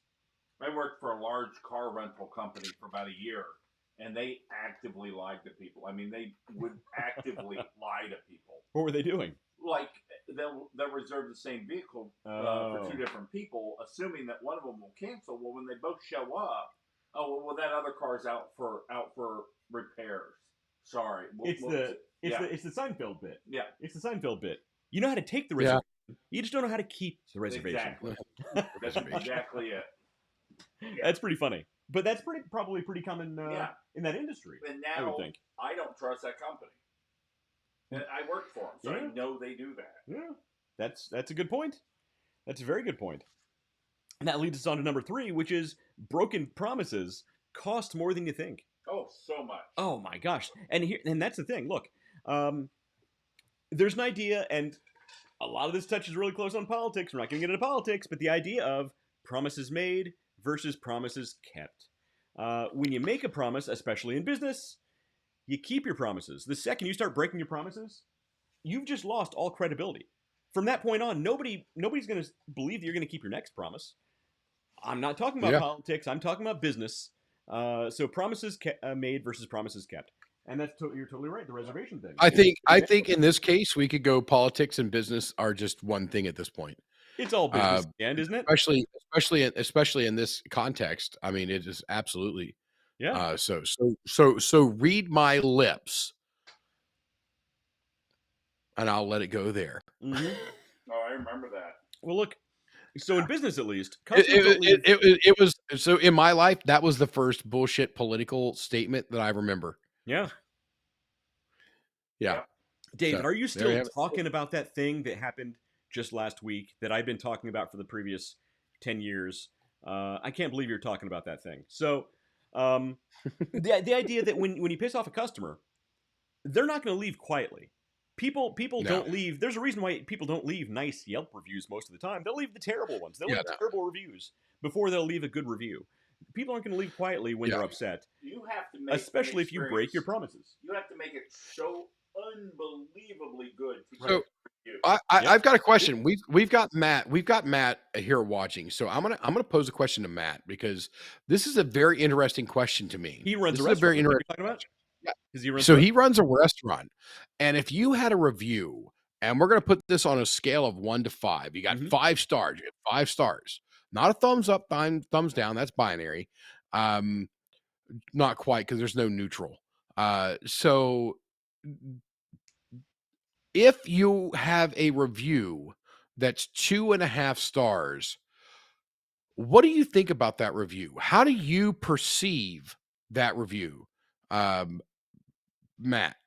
So tell me, if I come to your restaurant and I eat there and I leave a non-worded 2.5 star review of your restaurant, what do you think I had? What kind of experience do you think I had in your restaurant? Now we're going to continue on because I hopefully he's still watching and hopefully he can get back to us what he thinks. So it's going to be a minute before he replies. Yeah, it might be a few minutes before he's able to reply back to us and we can see it. We've done that before. But we want to move. We're not quiet for. And then we just like. You're asking the other Matt. Matt Welsh. He's watching the show. Yeah, Matt Welsh, not you. Yeah, he runs a restaurant in Wheeling. The Vagabond Kitchen in Wheeling, West Virginia. The Vagabond Kitchen. His food is next level. It's really, really, really good. Good. Good. Yeah, I think the next time if I drive down to Columbus, I might actually loop down through Pittsburgh and then go across. I might swing by. Well, David, you and I have said this a few times. You and I have said this. We need to go down to his restaurant and interview him. But he did leave. So he's got it. He's got it. He's got his comment right there. Here you go. Reviews are messed up. Reviews are messed up. Go ahead. Because 5 stars are the only acceptable review. Anything less is poor. Now, I go to a restaurant. I expect to have an attentive server that meets me in a reasonable amount of time. I want to have food that I'm expecting. If I order a cheeseburger, I expect to get a cheeseburger, not a chicken sandwich from Dave's Hot Chicken. That now belongs to Subway because that was the topic that got Matt Harmon and I going. Anyway, but I expect my bill to be a certain thing and everything to be up front and everything. So if everything is exactly the way that I expect it, that 2.5 star review should be perfection. That means you met every single expectation that I had. Anything less than that would result in a lower rating. Now, so he actually mentioned something I think you're talking about here, David. He says, I hate 1 through 5 star ratings. It should be -2 through +2. He goes Yeah, 0. in Exactly. the -2 through +2 scale. 0 is getting what you expect. I love that. That's a great idea. Here's the thing, though, Yes. and this is what I learned when I worked really short period of time with RevLocal, a Google company. When you get low reviews, you need to be addressing those online. So if people see a low review, but they see And starting fight with people. I love it. then that actually makes a big difference. So when you get a 2 review, address it online. Even if, I mean, don't be giving out free meals and everything, but address the 2. Find out what the problem was, because then they see that you are actively involved. What about a 2.5? What about a 2.5? Do you need to Damn. address a 2.5? Well, it's okay here. He says, but if you get a 3-star review, it feels like you were gutted, and I totally believe that. He says that's how I review my employees on a -2 through +2 scale, and I love that. So, Matt, in my company, I'm actually going to take that from you, and I'm going to call it the That's pretty good. the Matt Welch review system, and we're gonna. I work for a Big big ass company. We have a thing called a 9 block. a 9 block. What is a 9 block? A 9 block. So A scale from 0 to 9. Yeah, well, it's 1, 2, 3, and if you're in a bad section of the elbow, that's the bad section of the turns. It's a thing. So, but no, I like the 0 to. But why can't people just not be the idiots from Idiocracy and realize that a 2.5 star is meet, or okay, let's get rid of the number scale. Meets expectations. yeah. Better than expectations, less than expectations. But you can't get this through people's heads. And I've done it. I've left. I mean, these people this was right down the aisle. I don't remember what it was, but I left I think it was a 3-star review, and they're like, "What could we have done to give you 5?" I'm like, "I gave you fucking 3 stars, man. You gave me more than I expected. I mean, you didn't come out and massage my feet during the meal, but I got more than I expected. What's your problem with a 3-star review?" And it's crazy. It's like, Yeah. if you want to have your company as it's a 5-star or a 0, then you need to go to a thumbs up and thumbs down. Oh, for I do- God's sake, because just give them a 5-star. Shut up. So when I'm reviewing, Not doing it. I'm too smart for that. Can't do it. on my other YouTube channel, I review pipe tobacco, or I used to, because I need to make more videos. But my review system is I review 1 through 10, but you can't choose 7. But you can't choose 7 because everybody defaults to 7. So Or 4. If you're below 7, that means it's kind of subpar or very, very average. If you're above 7, you love it. 7 is a cop out. I love 1 through 10. You can't choose 7, but I like Matt's system better. He actually says negative reviews are an opportunity to educate other people who may read the reviews, or That's what I'm because saying, people are idiots. That's what I'm saying. You Yeah. rock, man. Go make some flambe. He says that's how it should be, but it's not. Hey, So- Matt, what kind of French fries are you using? Matt, what kind of French fries? I don't are you want. No. Until you start your channel, I don't want to hear crap from you about French fries. We made him the best.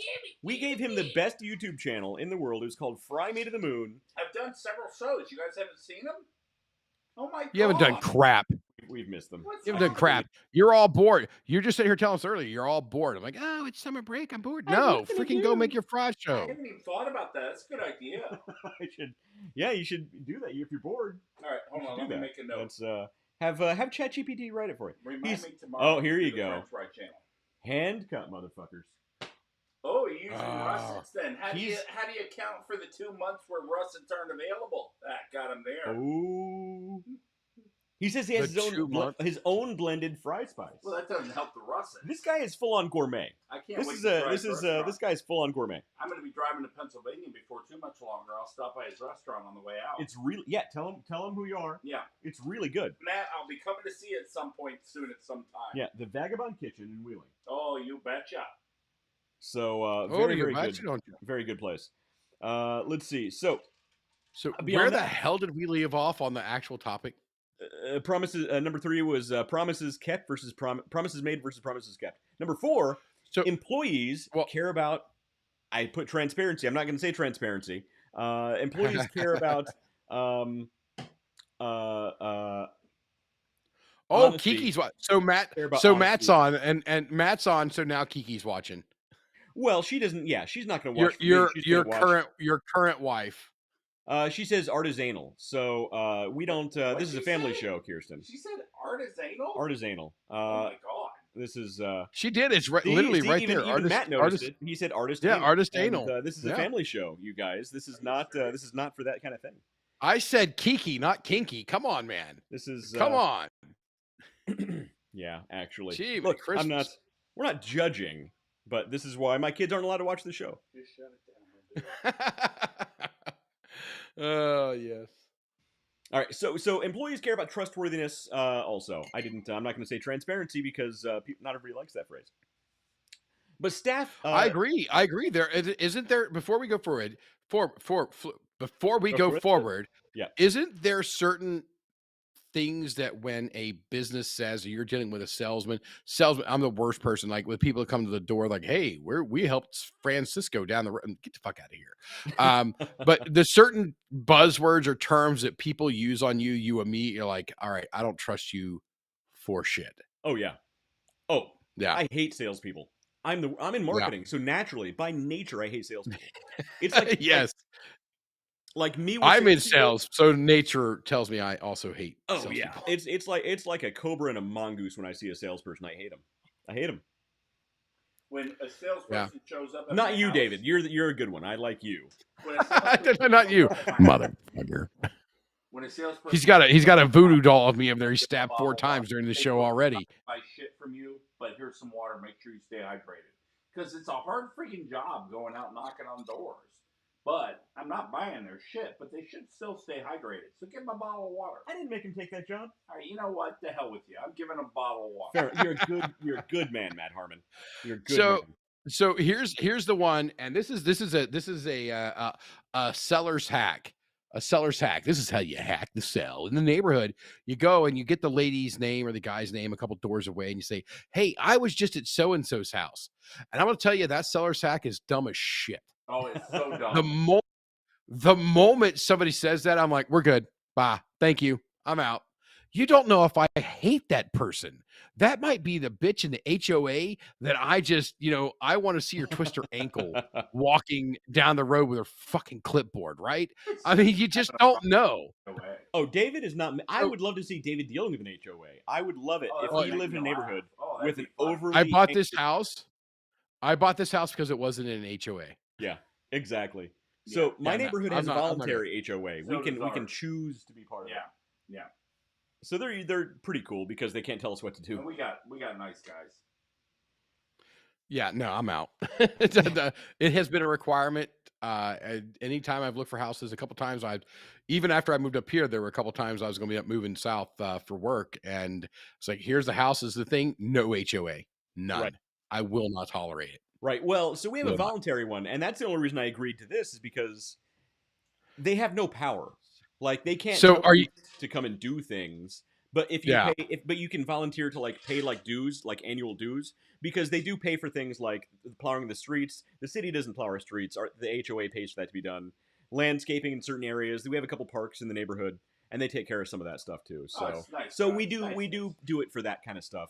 I wish they'd take care of our skunk problem though. Oh my god, what are they gonna do with skunks? Run around with keychains and scare them? How do you get rid of skunks? Get a bunch of rednecks to come out and hunt them. And for God's sakes, you need coyotes to get rid of. You want to get rid of skunks? Play coyote sounds. Okay. Yeah, you get a Bluetooth, you put it outside, you play coyote sounds before you let your dog out. You know what? Normally, I would say Matt's full of shit, but given his deer antler information from last episode, I kind of believe him this time. I learned that when I worked at Zoombezi. No. Oh no, Kiki just won the night. We could have a falcon if you just ever get Joe on here. That's true. So we do know. So Kirsten, my current wife, has a friend who's a professional falconer. Jesus Christ, why has he not been on? I know. We need to get. I not know this we need to do a show from the falcon. The falcon. I want to photograph him. Yeah. Okay. I'll hook you up. Joe and Matt. We could be a sitcom. Yeah, I would pay. You know what? I know Joe, and I would pay to watch that. Oh my That'd be pretty funny. So Matt, just to make you feel even better about yourself this evening, Lady Kiki also says, "Get Harmon a mic." Yeah, you had a mic, and then we stopped hooking it up. I don't know where. It's here somewhere. Yeah, it's here somewhere. I'll have to find that. I don't know where it went. Yeah. It's around somewhere. No, it is around somewhere. We used to have always it. thought Leffingwell had said, "Oh, for God's sakes, get his mic away from him." No, I actually redid all of this, and it got misplaced. So Okay. I gotta find it. I just assumed it was Dave. I'm gonna keep believing it's Dave till I get it set up. It's this dick. Yeah. This guy. Yeah. Yeah. I believe in. Yeah. He's not honest. He's not an honest business owner. I'm a salesperson, man. He's a salesman. His job is to lie to you. Yeah. All right. So number 4. Number 4 is, and so my current wife said something about staff only cares about pay and benefits, but there's statistics. Staff who work for open, honest companies are 30% more likely to stick around. Yeah. 30% less attrition if you work for a good company. If they know the mission statement, if they know what they're doing, like they're not people who do repetitive work hate that shit. Like, fill out this report and then fill out the exact same report. They want to know what the mission is, what they're doing, why it matters. Give them a reason. Right there for I'm not me, sure I agree with people that. want work-life balance. Okay, fair enough. Right there, work-life balance, man. I mean, that's me. Yeah, Oh, David, you're Mr. Work-life balance. That's everybody says that's what you're that. known for. Yeah, It's super work-life balance. everybody who says David Leffingwell, they know work-life balance. That's that's a Yeah. thing. You know what I like about these cups is You laugh, but call me tomorrow and have a meeting with me in the afternoon as I float around my pool. It freezes. Like then I lift it up, it thaws, and it falls in my mouth. His whiskey is freezing on his. That's ice what cube. she said. See?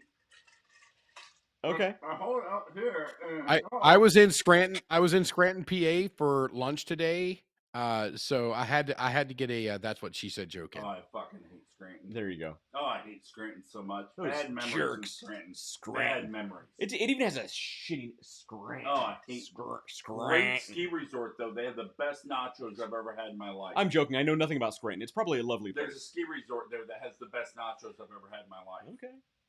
Matt Welch, how are your nachos? How can you hate a place that has the best nachos? Yeah, I just don't think that's possible. I don't get it. There's a Scranton girl involved. Bruno McCurdy. Yeah, not so much, but yeah. All right. Okay, so 30% less attrition of your employees if they work for a good company they can trust. Vague goals, surprise decisions, leadership, doublespeak really drives people away. And I've worked for companies like that where the leadership is like, you're shady as shit. I cannot stick around. This is not going to be a good situation long term. I agree, but I did leave a business once. I did leave a job. I went in, I packed all my stuff off my desk and left. And they're like, what's happening? I'm like, I don't work for people like you. And literally because of how they acted and how they were and who they were, I'm like, I'm not going to risk my name with you people. Yeah, I'm out. myself. But and I left. This topic, this question, this whole subject, I mean, this particular thing deserves its own show. I think a lot of the shows where we actually have numbered agendas. Yeah. So most of the shows that I write, because I'm awesome, each one of those could be its own show if we really. I think that this specific question though is so critical because you're right. How to maintain employees through being a good leader. That is a huge. That's a great show. I trust you. I'm not putting my reputation in this. Okay, let's do that show. We can do that. Yeah, that would be a great show. We'll call it anti-attrition. Anti-attrition. All right. Nobody's going to get it. We will be the only one in the algorithm with that phrase. It'll work. Yeah. We can make that happen. So Matt has, ladies and gentlemen, boys and girls of all ages, Vagabond Kitchen is pleased to present house-fried tortilla chips served with beer cheese and a Texan book of dead chili right on top. Okay. AKA the owner says they don't suck. Okay, I have to reread that because I couldn't take it seriously. We haven't done it in a while, but we used to do a house fried tortilla chips. Hang on, let me put it back on the screen. Why the hell you want to do house fried tortilla chips with beer cheese and my Texan book of dead chili.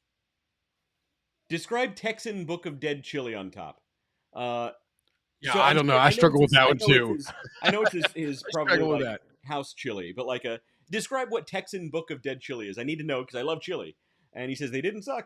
Matt, you got to bring this back. And while you're doing this, explain why the hell you need house fried tortillas. Just open a damn bag of tortilla chips. You got this Texas dead chili on it. Nobody's gonna taste the damn See, tortilla chip. Matt, this is why he's not. He's going to serve you the shitty food when you come to his I restaurant. hope he does. I want a bag of tortilla chips, not some damn house fry. All right, hey, no. I call absolute bullshit on you, Matt Harmon. I do too. Absolute I bullshit. love fresh baked A house tortillas. fried tortilla chip That is sounds amazing.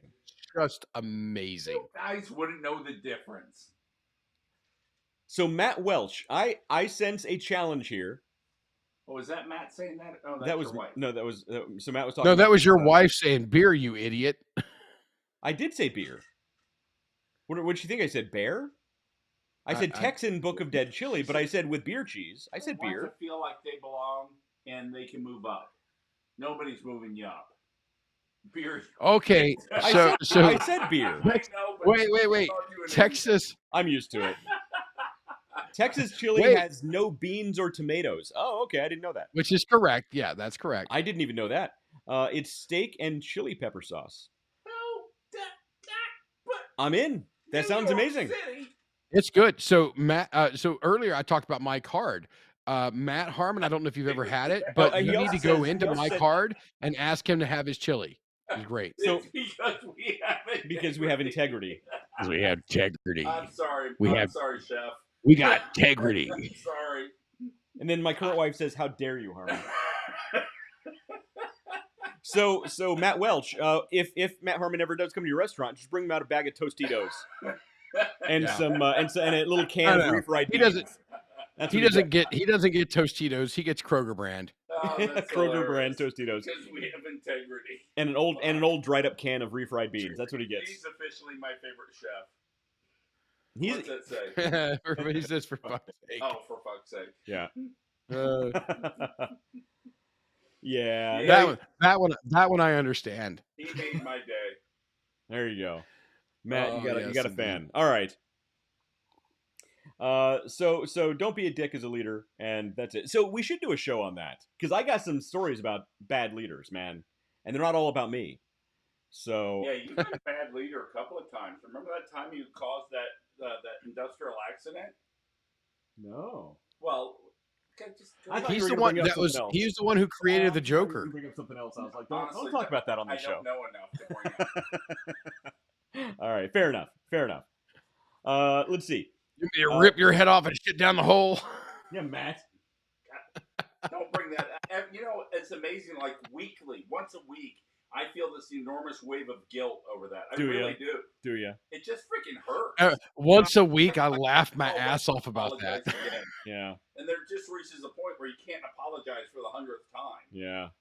So I try. I try to push it down, and it literally comes up at least once. Like a man. That's what she said. All right. West, I'm sorry. My behavior that day was bad. Yeah. All right. Short-term honesty. Hold it. Wait, you need to say you're sorry. Your behavior was just as bad. What am I sorry for? Jesus Christ. I was there. I can attest that nobody walked away guiltless. I was kind of a dick. Look, everybody who knows me knows I'm kind of a dick. So, Matt, I'm sorry when I'm a dick to you and I don't realize it. Even when I'm saying that my tone of voice sounds very dickish. It's built in. I can't help it. So it's actually one of the things I love the most about West is just he's just like, you know, he could be saying something nice and it just like, why, dude, did you check your tone in or what the hell happened, man? So I can't breathe. My current wife is watching, and I do have to apologize to her because occasionally she'll randomly come out and ask me, "Why are you mad at me?" And I won't know what she's talking about. Yeah. Oh yeah. Yeah. Kiki, I can. It's not his fault. It's just how he is. I'm just naturally. So people have you've heard of resting bitch face. I have resting bitch voice. Yes. That's how I. You know, he has resting dick voice. Resting. No, that doesn't sound right. It wasn't supposed to. I was going to elaborate. I'm not gonna. Just spit that out. Yeah, just spit that right out, man. Yeah, just when you have dick voice, just spit it right out. Just, oh my god, my face is so red. All right. Oh, so she says hashtag ding dong. So that's a callback. So you're the one who started the my current wife And so that means here in a few weeks, maybe to a month, we're going to start seeing ding dong jokes out there on the mainstream because they're finally catching up to the amazing humor of the Underdog journey. Hashtag ding dongs was me, wasn't it? Yeah. That was, yeah. So at the beginning of the first episode, David had alarms notifications going off, and he was talking about turning off the ding dongs. I need to mute. And I told him I gotta mute the ding dongs. You don't want ding dongs popping up during the live stream, and that's where it came from. Yeah. So and then you grabbed it, and then you grabbed those ding dongs and ran with it, which can be dangerous for both people. And Wes just sat there with his resting dick voice. Oh my God! This one time when I was in first grade, I tied the back of my bike to a grape arbor, and I rode, and it was one of those Schwinn's with the gear shifts on the center, in the center, right in front of the banana seat. And when the rope went taut, because I saw it on cartoons, right? I shot forward into the gear shift and cut my, hashtag ding dongs. So David, we were thinking about what giveaways we should have during our 5-year show. Yeah, I'm thinking. I think night. I'm going to. I am going to get a bunch of boxes of ding dongs. Those can be giveaways during the show. And a Schwinn bike. Yeah, we'll do that. And a Schwinn. I'm also I'm not going to do a piece of testicle. No, it was my dick. It got cut. No, it was awful. Yeah. And that is Matt's circumcision story. Some people have origin stories. Matt has a circumcision story. And that is how we got. And that is how the world got Matilda. Matilda. Oh my word! So I think actually I'm going to change the comment of the night over to your wife's comment that just calls us all idiots. Yeah, that's fair. That's fair. I think that was the best one. Matt Welch says, "Ouch! Running with ding dongs is dangerous. You could poke your eye out." And some GD Tostitos for Matt. Yeah, we will bring some Kroger brand Tostitos for Matt. Yeah. I'm not ordering nachos at Matt's place. No, we'll go to Walmart. We'll get great value for him. Oh, that's even yeah. You're right. Kroger would be too good for Matt. All right. There are certain things from Kroger that I actually like, and to be honest, I would trade almost every grocery store up here for just a single Kroger. So there's a local gyro place that insisted on using Chicago style gyro meat, right? Which is like one notch. We've heard this story. One notch above the gyros that I sold, right? So I am told them, try my gyros for a couple of weeks. I'll give you 2 free cases. Try me. Did you tell them to be honest? Did you use the term to be honest? No, you can get away with these lower brands. But you put so much shit on a gyro that gyro becomes a background flavor, right? So there's all the tzatziki. At any rate, the 2 weeks, all they got was compliments on their gyros. And so they wound up saving a ton of money. It was the only time I downgraded someone. To be honest, this is a better way to go. It really worked. And they're still in business to this day with several food trucks selling a very good gyro, but not a Chicago gyro. Well, look, if Chicago gyros are anything like Chicago pizza. Oh, no, Kiki comes back and wins it again. She comes back and wins it again. Do not get Harmon a mic. See, thank you. I don't have that on my screen yet, but I currently. Oh, that was absolutely. I knew it was somebody who stole my mic. Matt did say he'll make you clam chowder if you go to his restaurant. Clam chowder is my favorite. I'm not sure if he meant that in a good way or in the Fight Club kind of way. Oh, God, I love clam chowder. I make the best clam chowder. Second best clam chowder I've ever had. Now, are you a New England clam chowder person or New York? New England. There is no such thing as New York. It's not New York. What's the Manhattan? It's Manhattan, and it's stupid. I knew it was something in New York. It's stupid. It's not really. There's New England clam chowder. The rest of them, shut up. That's good chowder. All right. Yeah. So red or white? Tavern's the only better chowder I've ever had. Liberty Tavern isn't there anymore. Really? It's a pizza place now. What? Are you serious? It's a pizza place now. So Matt says definitely Fight Club. Definitely Fight Club. All right. So that's actually coming from a restaurateur. Don't order the clam chowder. Okay. I'm going to start writing amazing reviews like, Matt, you got to try this clam chowder. Oh, by the way, he does agree with you. Manhattan clam chowder is dumb as fuck. Yeah. So thank you, Matt. I agree. Thank It's you, not Chef. really clam We shouldn't chowder. be calling him Matt. We should be calling him Chef. Chef, can we call you chef? Well, if Yes, he's chef. he's a chef. Just call him Chef. There you go. So, David, we need actually all three of us now because you have to go. We need I'm to go going. down and do an interview at his Yeah. place and have some cigars. I'm going and I'm touching his French fries. We won't have the clam chowder. It'll be good. Let's do it. Let's make it happen. I don't kind of like. Yeah, absolutely no. Mic. Yep. It's too much pressure. You like yelling. My kids always love talking about how you yell. Maybe I should have a mic. I always wake your kids up. You do. Yeah.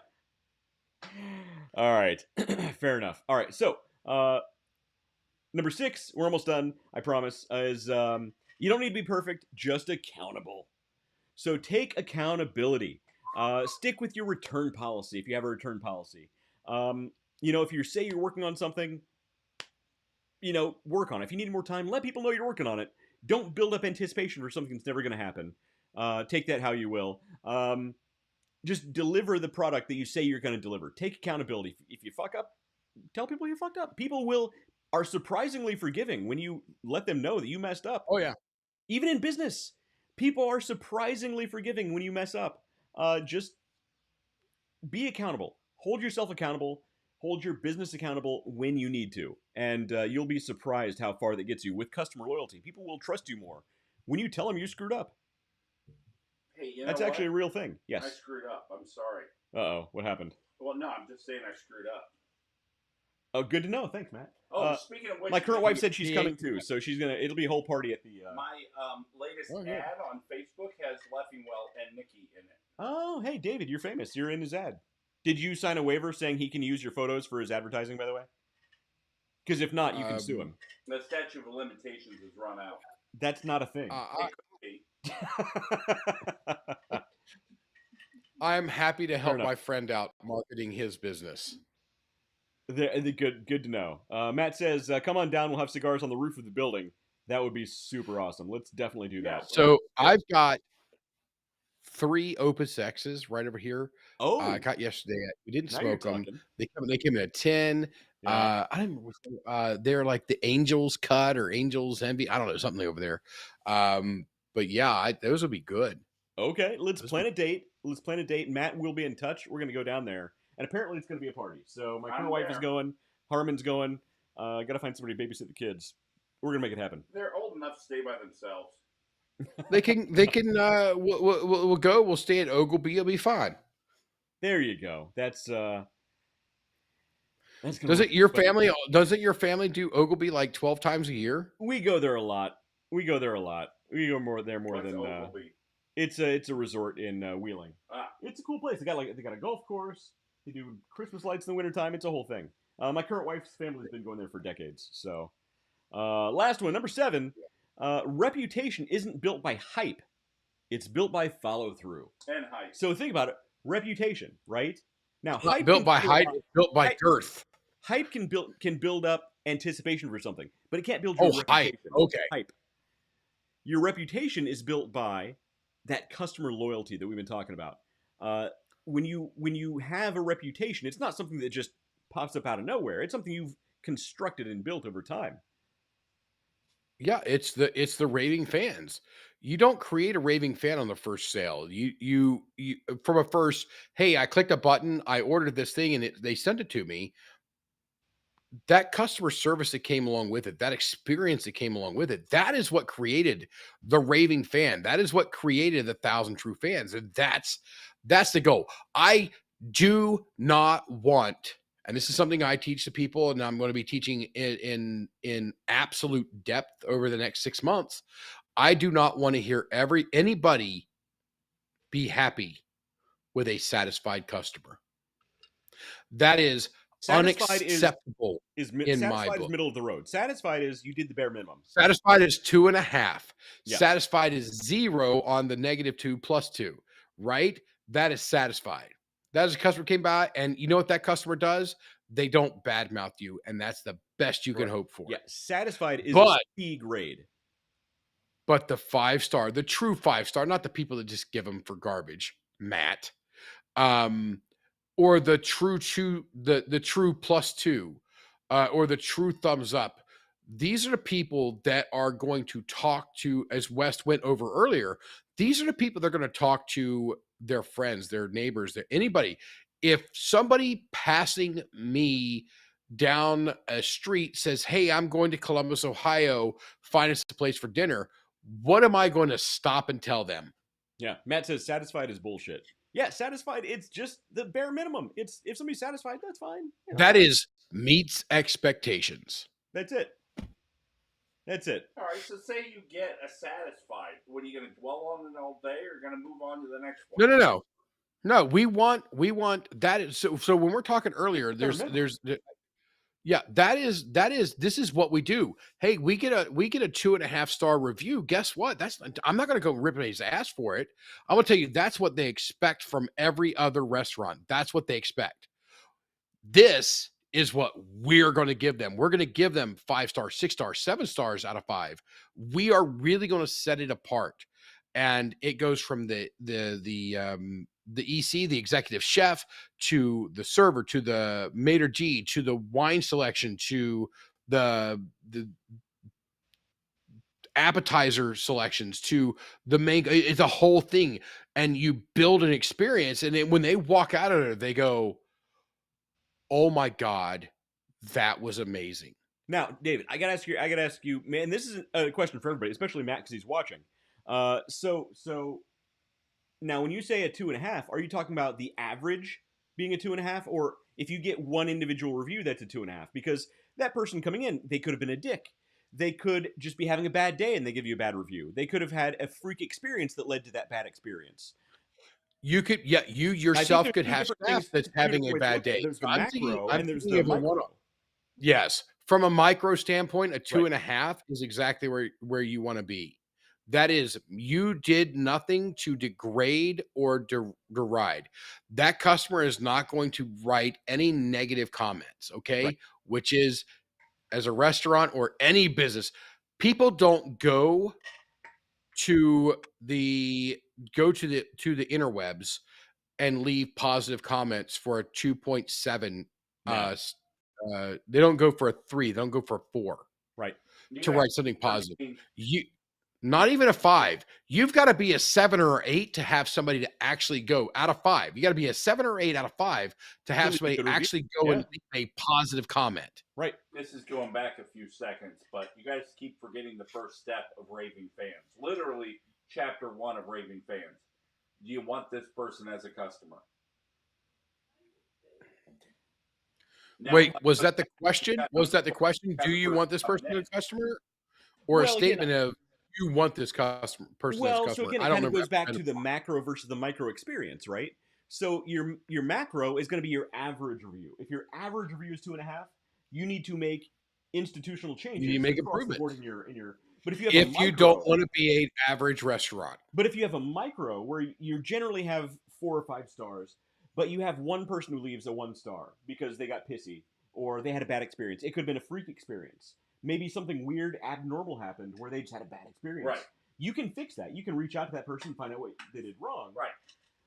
But I think you're looking at 2 very different things here. The one-off versus the average. I just want to make sure we remember chapter 1. Do you want this person as a customer? Well, and that depends on your business, too. Oh, the question. Okay, yeah. Absolutely. A landscaping contract for McDonald's, for a local franchise, and he fired the franchise. Yeah. He said, I no longer want your business. Now, he was polite about it, but he basically said, I no longer want your business. He wasn't making enough gross profit, and it was away from business where he could make gross profit. Yeah. I have fired far more customers in my tenure than have ever come close to firing me. We should do a whole show on that. Because I've raving fans. Like I said, that book that I went through, you read 1,000 True Fans, West. I was a raving fans guy. Do I actually want this customer? Do I want this person or this business as my customer? Right. And the lower left-hand corner on the arc, and one of these days we'll actually draw that out for you guys so you understand it. It's very powerful. I want nothing to do with that. Yeah. I want nothing to do with it. Because sometimes it's more nothing than but it's worth. High investment, low return. Guess what? Yeah. Berkshire Hathaway does not recommend that you put high investment into low return. I mean, Oh, that's yeah. not how it works. So I, Let somebody else go after that. I ran my own agency for a very long time, doing graphic design, video work, this and that, and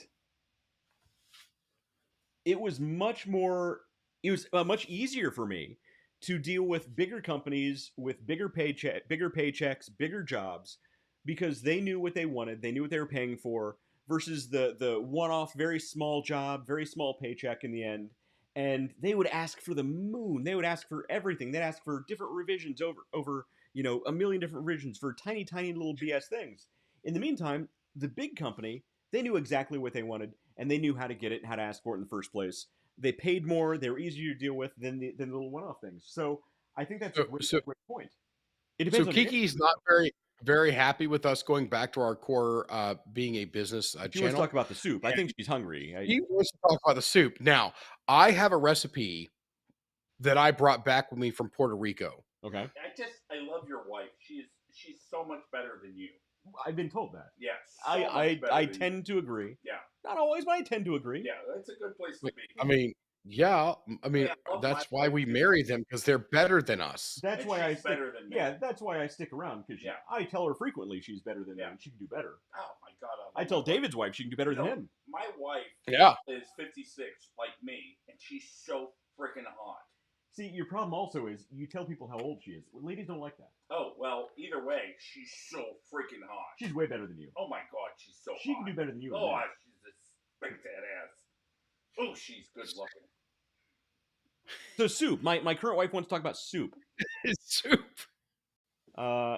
So apparently my wife says you. That's a hard one to recover from. Anyway, I brought back a recipe from Puerto Rico. It's a white bean soup recipe, and I brought it back because it was phenomenal. I went to one of those restaurants that give you this little teeny spot in the middle of the dish, and that's the course.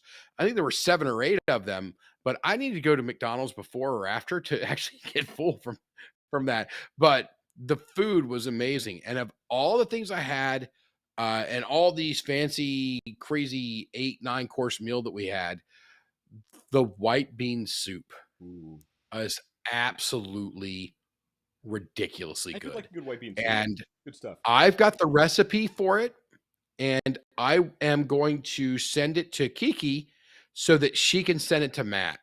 Now, there are some tweaks that you could make to it. For my opinion, I am not a truffle mushroom fan.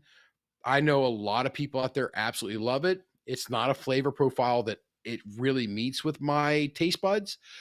So I would do it without the truffle and the truffle oil that goes with it. But all in all, it was absolutely phenomenal. Kiki, I will send you the recipe over for the white bean soup, and you will absolutely be bowled over by the amazingness of this soup. Yeah, so to my current wife, since you are watching and asking about soup, David's going to send you this recipe. I fully expect you to take this recipe and make it. You're going to, Kirsten, you're going to make it. Oh, she backed herself into a corner. Oh, Kiki, you backed yourself into a corner. So there are a couple soups I really love. So my 2 all-time favorite are my mom's chili. It's like a 3 generations back family recipe chili. And the second is my grandmother's gumbo. Man, my grandma, she's about 4 feet tall. She lives in Texas. She makes the best gumbo you've ever had in your life. And has seafood in it, so my current wife won't eat it or make it. But it's one of the best things you'll ever have in your entire life. Matt Welch says, get it. Bowled over. Yes. Over. I mean, it's great. And she just said bread. In her defense, she does make good soup and beer bread. She does. So that's one of the few times that I do buy beer. I don't go to the beer store nearly enough. I get Guinness for the beer bread she makes, which is pretty next level. So I was just thinking, because I haven't had it in it yet. But if you did this white bean soup in a bread bowl, oh my lord.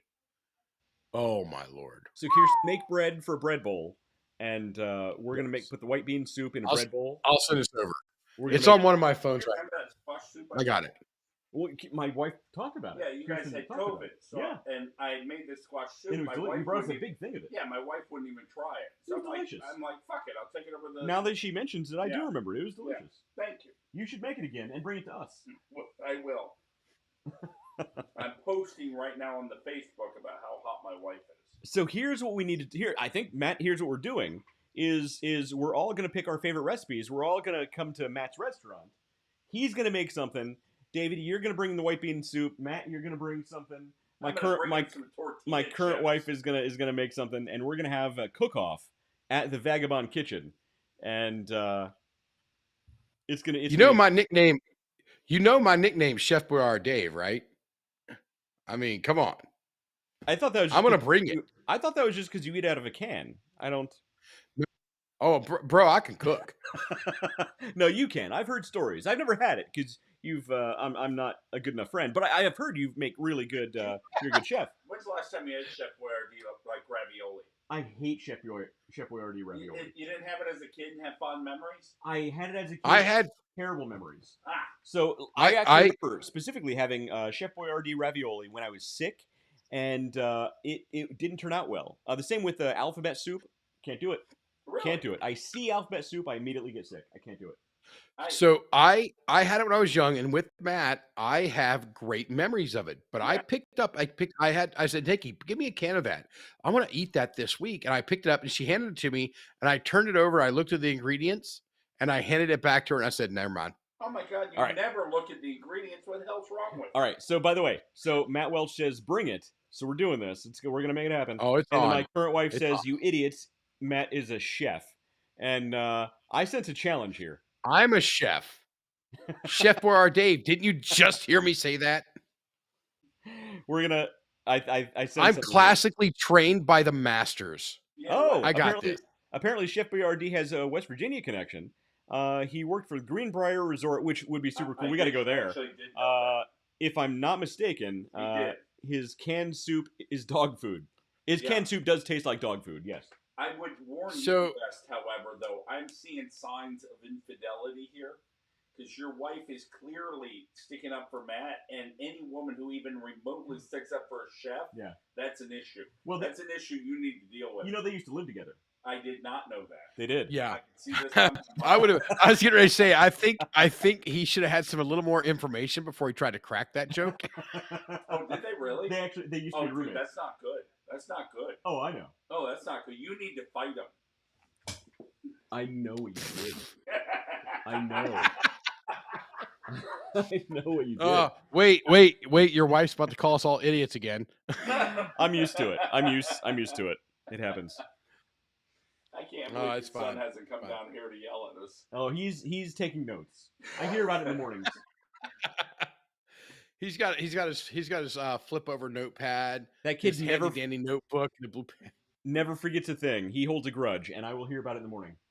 Yes. You guys were too loud. I hear it every Friday morning. I hear about it. You know, one of my greatest joys is occasionally, not very often, but occasionally, I just get drunk enough here that I can stop by McDonald's and get 2 cheeseburgers and not feel bad about it. Okay, fair enough. I freaking love that. I you know what? After a few drinks, I get it. So, by the way, this is funny. So Matt says, you know where I live, but do you know how a bidet works? So, David, you're laughing. I don't know if you know this story. So I know this story because of what I did to you at the hotel we stayed in for 1 hour in Huntington, West Virginia. What Kristen say? Oh, my current wife says, does Harmon know he looks like Jason Momoa? Well, thank you. I don't know if that was a compliment. I don't. Jason Momoa? Yeah, like Aquaman. Okay. Yeah, I can see that. You know, I look at him and I think it's Aquaman sitting behind me. This is like the Justice League. I think Jason Momoa. I think Baywatch. You're looking. Go ahead and take the shirt off. That's why she's my favorite. Let's see the abs. Let's see it. Let's see it. Go get the Sharpie, Wes. Go get the Sharpie. We can give him abs. Yeah. So she says the bidet might be the hardest she's ever laughed. So okay. All right. Tell the story. We were at Matt's house in West Virginia, and so I'm using the bathroom. We're using the bathroom, and I'm finishing up all the business, and I look at the toilet, and there's 2 handles on the toilet, and I'm like, that's weird. I don't know. You usually just see one, Right. so I I press. would be confused. Right, I press the handle, and water shoots out of the toilet across the room, and it's all over the wall, all over the ceiling, just everywhere. And I'm freaking out, like, what the hell was that? You stood up before you flushed? Isn't that usually what you do? No, I always flush while I'm sitting down so it doesn't spray everywhere. Does it usually spray everywhere? So and water sprays everywhere. It soaks his wall. It's on the ceiling. It's everywhere. No, that's a bidet. There were 2 handles. They weren't labeled. Matt, label your bidet handle. I don't know what that one does. You would think if a stranger is going to use your toilet, you'd warn them ahead of time. You warn them ahead of time. Yeah, like, hey, the handle on the left is gonna shoot you say, water hey, from by the way, there's a super soaker in the toilet. Yes, I was like, what the? So Matt, you're gonna love this. And you're gonna love this. It wasn't like a gentle arc of water. It was like a super soaker. It was not a gentle stream. You don't want that stream hitting you. What's going on with Matt or Dave? You don't want that stream hitting you. Like, that would have penetrated. There was so much water coming out of that. That's a lot. It was a lot of water. Well, That's a powerful world. It was I mean, you would be clean after using that bidet. I never had an opportunity to use a bidet, but if That's the point. He says the show is off the rail. Yes, it is, man. If I had a chance to use a bidet, I would use the hell out of it. He says, you're not my bidet's only victim. I don't warn people on purpose. Yeah, I believe that. It's dangerous, Matt. So, man has a bidet. A man with a dirty ass, I guess. I don't. Well, there we go. A man with it's a man Very with a clean clean ass. ass, I know what right? you're talking about. Yeah. So here's what's it feeds into hilarity that we go and we do the fishing tournament where we raised $5,500, something like that, $5,000 or $6,000 for Easter seals. He's breaking my. The fuck was that? What's that? I gotta go back to IKEA and get a new couch. Matt's breaking my couch. I just lifted up Anyway, so we're down doing the charity fishing tournament with the Real Life Outdoors with Shannon Black, and we get to the hotel. This is the infamous time where I'm like, we only need the hotel for about an hour, and Wes hits me, So like, hang, dude. you skip some stuff. So after we're done fishing, we go to the hotel, and he's checking us into the hotel. We're dirty. We've been messing with. He's checking us into the fish hotel, bait. and it's a pretty nice lobby of this hotel. Yeah, and you too with and I'm standing there. And it's fish. well, we're standing in the lobby, and he goes to the guy at the counter, and he's like, "All right, checking in. We only need the room for about an hour. We're just gonna use the shower." Oh my god! And the guy just looks at us like. So West is already beside himself with this. So we go upstairs, and I shower first. I get out, but being the asshole that I am, I take the shower head, I rotate it 90 degrees, have it aimed straight out, and change it to the highest pressure, and leave. Because he knew he was going to get in the shower right after you. Yes. So he's going to wash up afterwards. So he goes, he gets the shower. I'm on the phone with Nikki. I'm on the phone with my current wife. And I'm like, waiting. I'm like, I got the ear because I only got one good ear. So I'm like, yeah, when's it going to happen? And I hear, I got to calm down because I got to make the noise. I hear, ah! Is that what I sounded like? That's. Yes, it was great. I can just imagine him in there sweating. And then it was so I'm in there just rolling. And then he tells me the story about the bidet. And I'm like, you could not have made that better with anything else than telling me the story about the bidet just after I got you with the shower. Yeah, it was great. Plus, I got him in the lobby because I'm like, we only need the room for about an hour. And Wes goes, David, that doesn't sound right. I'm like, right. Oh, I'm sorry. We only need the or we only need the room for about an hour. And he's like, we don't for David. That doesn't sound right at all. And I'm like, oh, we only need the shower. David, that's not helping. Yeah, no, they didn't get a special rate. David just loves to spend money on weird sex hotels. So, yeah, have you ever gone to a sex hotel? No, Matt, have you? No. Okay. thought I we sense had a something story there. here. I'm not. I thought we had something there. I bet Dave has, but Matt says the show is off the rails, and it's gone somewhere, Matt. Yeah. So anyway, that's all. This is the show apparently about honesty in business, and see where it led us. And honestly, we probably should have kept a lot of this quiet. Yeah. This is why we are so good. are so good at what we do. This is we're Yeah. To be honest, we shouldn't have told you guys all of this. Speaking of which, speaking of being good and honest, did you know that Underdog journeys are made with only Underdog dog treats are made with only natural brewer's grain and natural fibers? That none of that makes sense at all. But go to underdogplus.com to get the best dog treats in the world. They're limited ingredients, locally sourced brewer's grain, and your dog will thank you. No preservatives. Just had them as a treat. He loves dipping them in his bourbon. Now, I can't recommend it, but they're good. I can't legally recommend it, but he can. And they're so good. There you go. Take that honestly, for what it is. You think you'd spend $20 a bag? No, they're $10. It's still $10. It's still $10. $10. $10. There's a lot. It's so worth it. There's a lot of treats in that bag too. For about 50 per bag roughly. But yeah, they're actually pretty good. So yeah, go to underdogplus.com. My dog freaking loses his mind. I mean, literally, it's true. We're gonna wind up putting him down a year early because he goes so freaking nuts.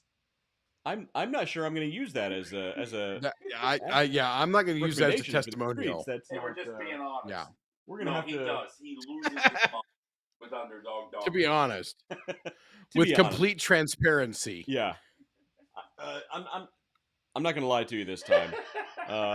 Matt might have all the other times I'm absolutely fucking lying to you. But this time I'm shooting straight there, slugger. It's true. And so Cash Patel and Dan Bongino just told us Underdog treats do not exist, and Matt's dog did in fact kill himself. So that's good to know. That's, and it's absolutely perfectly safe to flush the toilet at Matt Welsh's place. Yes, definitely. There's absolutely nothing bad can shady happen. going on in there. Hey, does he live near his restaurant? You like a super soaker up your ass, it's definitely go to Matt's house. Does he live near the restaurant? I mean, are you trying now to test out his bidet? Is that what you're saying? I want to try a bidet. I've never tried one. I want to take a crap and then use a bidet. It's Amazon Prime Week. You can order one online. He's never gonna let you into his house ever. At this point, no. That's I don't sense anything good coming from this. Matt Welch, don't let Matt Harmon into your house. You wouldn't be the first. So that's been good. We will schedule a show to go down there from his restaurant. It'll be awesome. Oh, I can't wait. Yeah, it's gonna be. Hey good. guys, look in the coming days. We're gonna have some flyers out, some QR codes for you guys to scan. That's going to take you to the Hofbrauhaus Columbus, because on July 30th we're going to be there live up on stage, mostly drunk, doing Harry Potter trivia.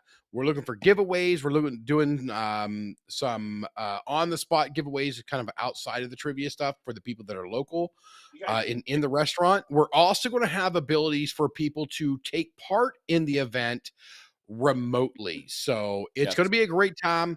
And you just, if you live in the area, freaking go. It's going to be an absolute blast. I'm going to be in a Wizards outfit. I'm shopping right now to get the rest of the stuff I need for a Wizards costume. Get a wand, Harry. So, by the way, so this is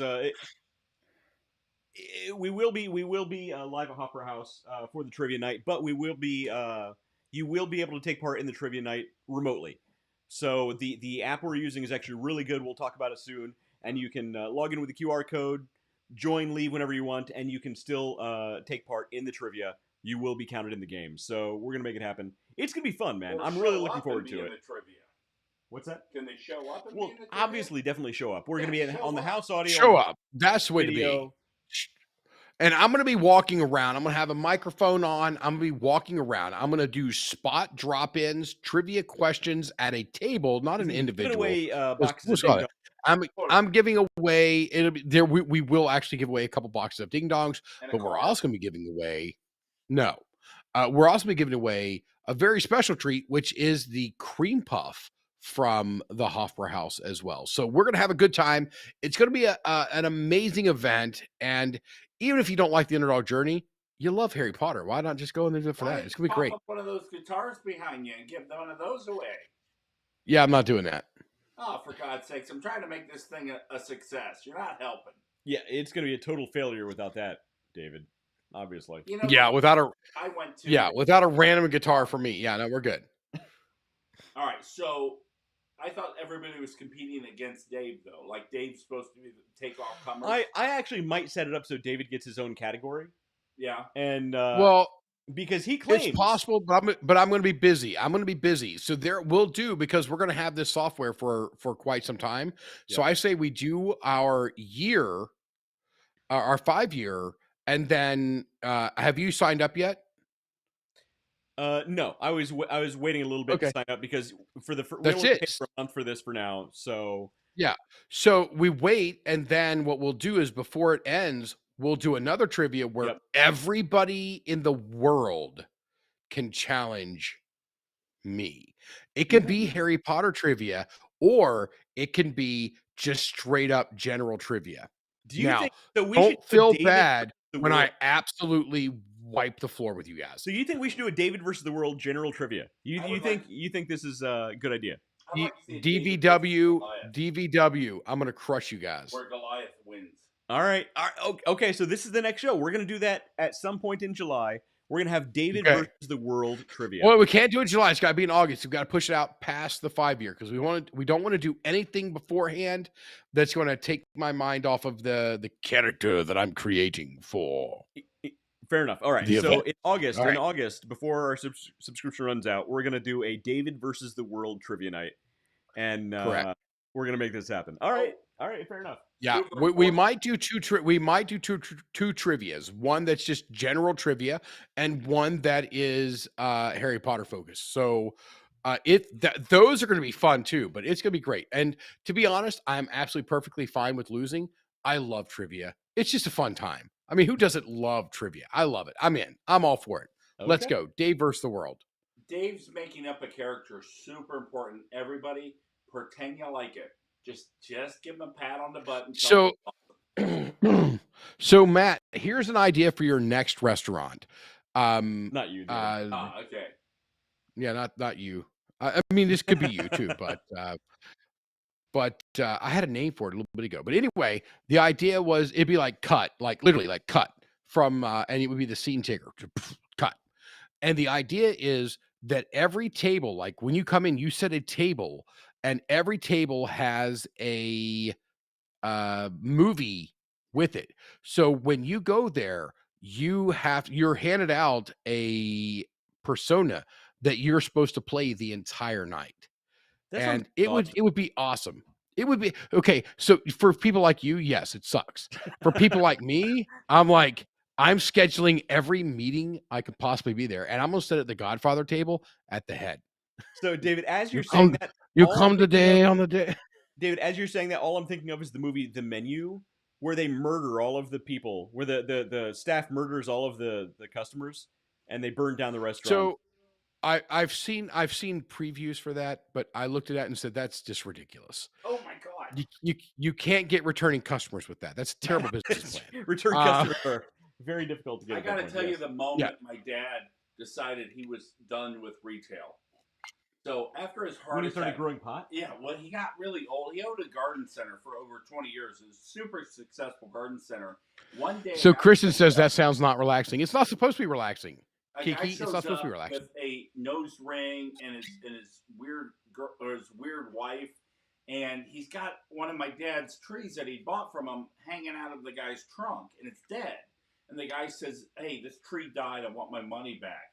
And Dad sees that, the wind has just whipped the shit out of this tree. It's now really, really dead. And he loses it on this customer. And he winds up getting in his face and he says, "You're too fucking stupid to own a tree." And became the hero of every retailer out there. That's pretty funny. The guy ran and hid in the nursery crying. The guy's wife. Oh, okay. So wait a minute. It would have been beneficial had you told us that your dad ran a nursery for Well, yeah, he plants owned a and trees garden and whatnot. center. That's part of a nursery there. Oh, that would have helped. All right, well, there you 'Cause- go. At any rate, he said the word, "You're too yeah. fucking stupid to own a tree." That's pretty funny. It was hilarious. But then he sold the garden center shortly after that. I can't It imagine was why. kind of like the crowning moment for him. I'm done. Yeah. He hit his limit of customer service. So again, when you hit that IDGAF business moment, with it's them. great. Pick your customers Yeah. if you want customers. Yeah, at some point, you no longer want customers, and that's okay. I mean, it's time to sell. Right. When you reach I have that no point comeback. where you're done with customers, It's sell time your to sell. business. Good point. Yep. Now he's happy. Or it's time to move the marketing so you don't have to deal with customers and let the salespeople deal with it. See, let the salespeople deal with it. You get to be the boss behind the big manager's door in the back. Yeah, he just sold. Now he sells lilacs at farmers markets, and he's happy. There you go. Yeah, That I sounds agree nice. with you, Chef. Smart move on his part. See, you should all call him Yeah. Chef. It just rolls off the tongue. Well, it's easier to keep you straight, so we can call him Chef and you're Matt. So we're not saying Matt and Matt. Well, It's yeah, a that's whole true. thing. And you need to maintain a position of dominance if him and Kirsten. I live always do. I'm very dominant. Occasionally, you should probably pee on the screen. I'm the alpha. I'm the alpha male. Yeah. I'm obviously the alpha. Oh yeah. Oh wait. Tell us that bidet story again. In that situation, the bidet was the alpha. Yeah. Look, The bidet's looking at you going, "You my bitch." nobody wants a super soaker up the back end. It's not. I'm not saying I wouldn't like it. I'd be willing to try it. I've been David. This has been West. I don't know who the guy in the background is, but we'll catch you guys next week. My pipes are clean.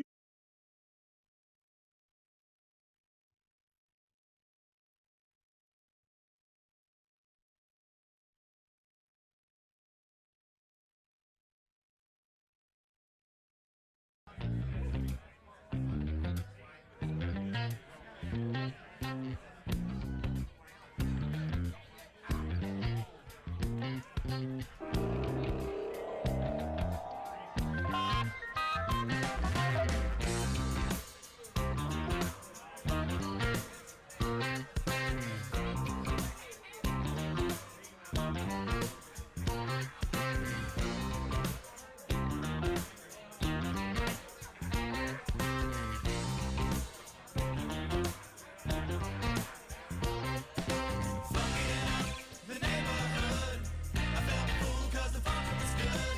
Funky in the city, funk you up in the woods. Funkin' up the neighborhood. I feel funktastic, feeling spastically infatuated with the in-between.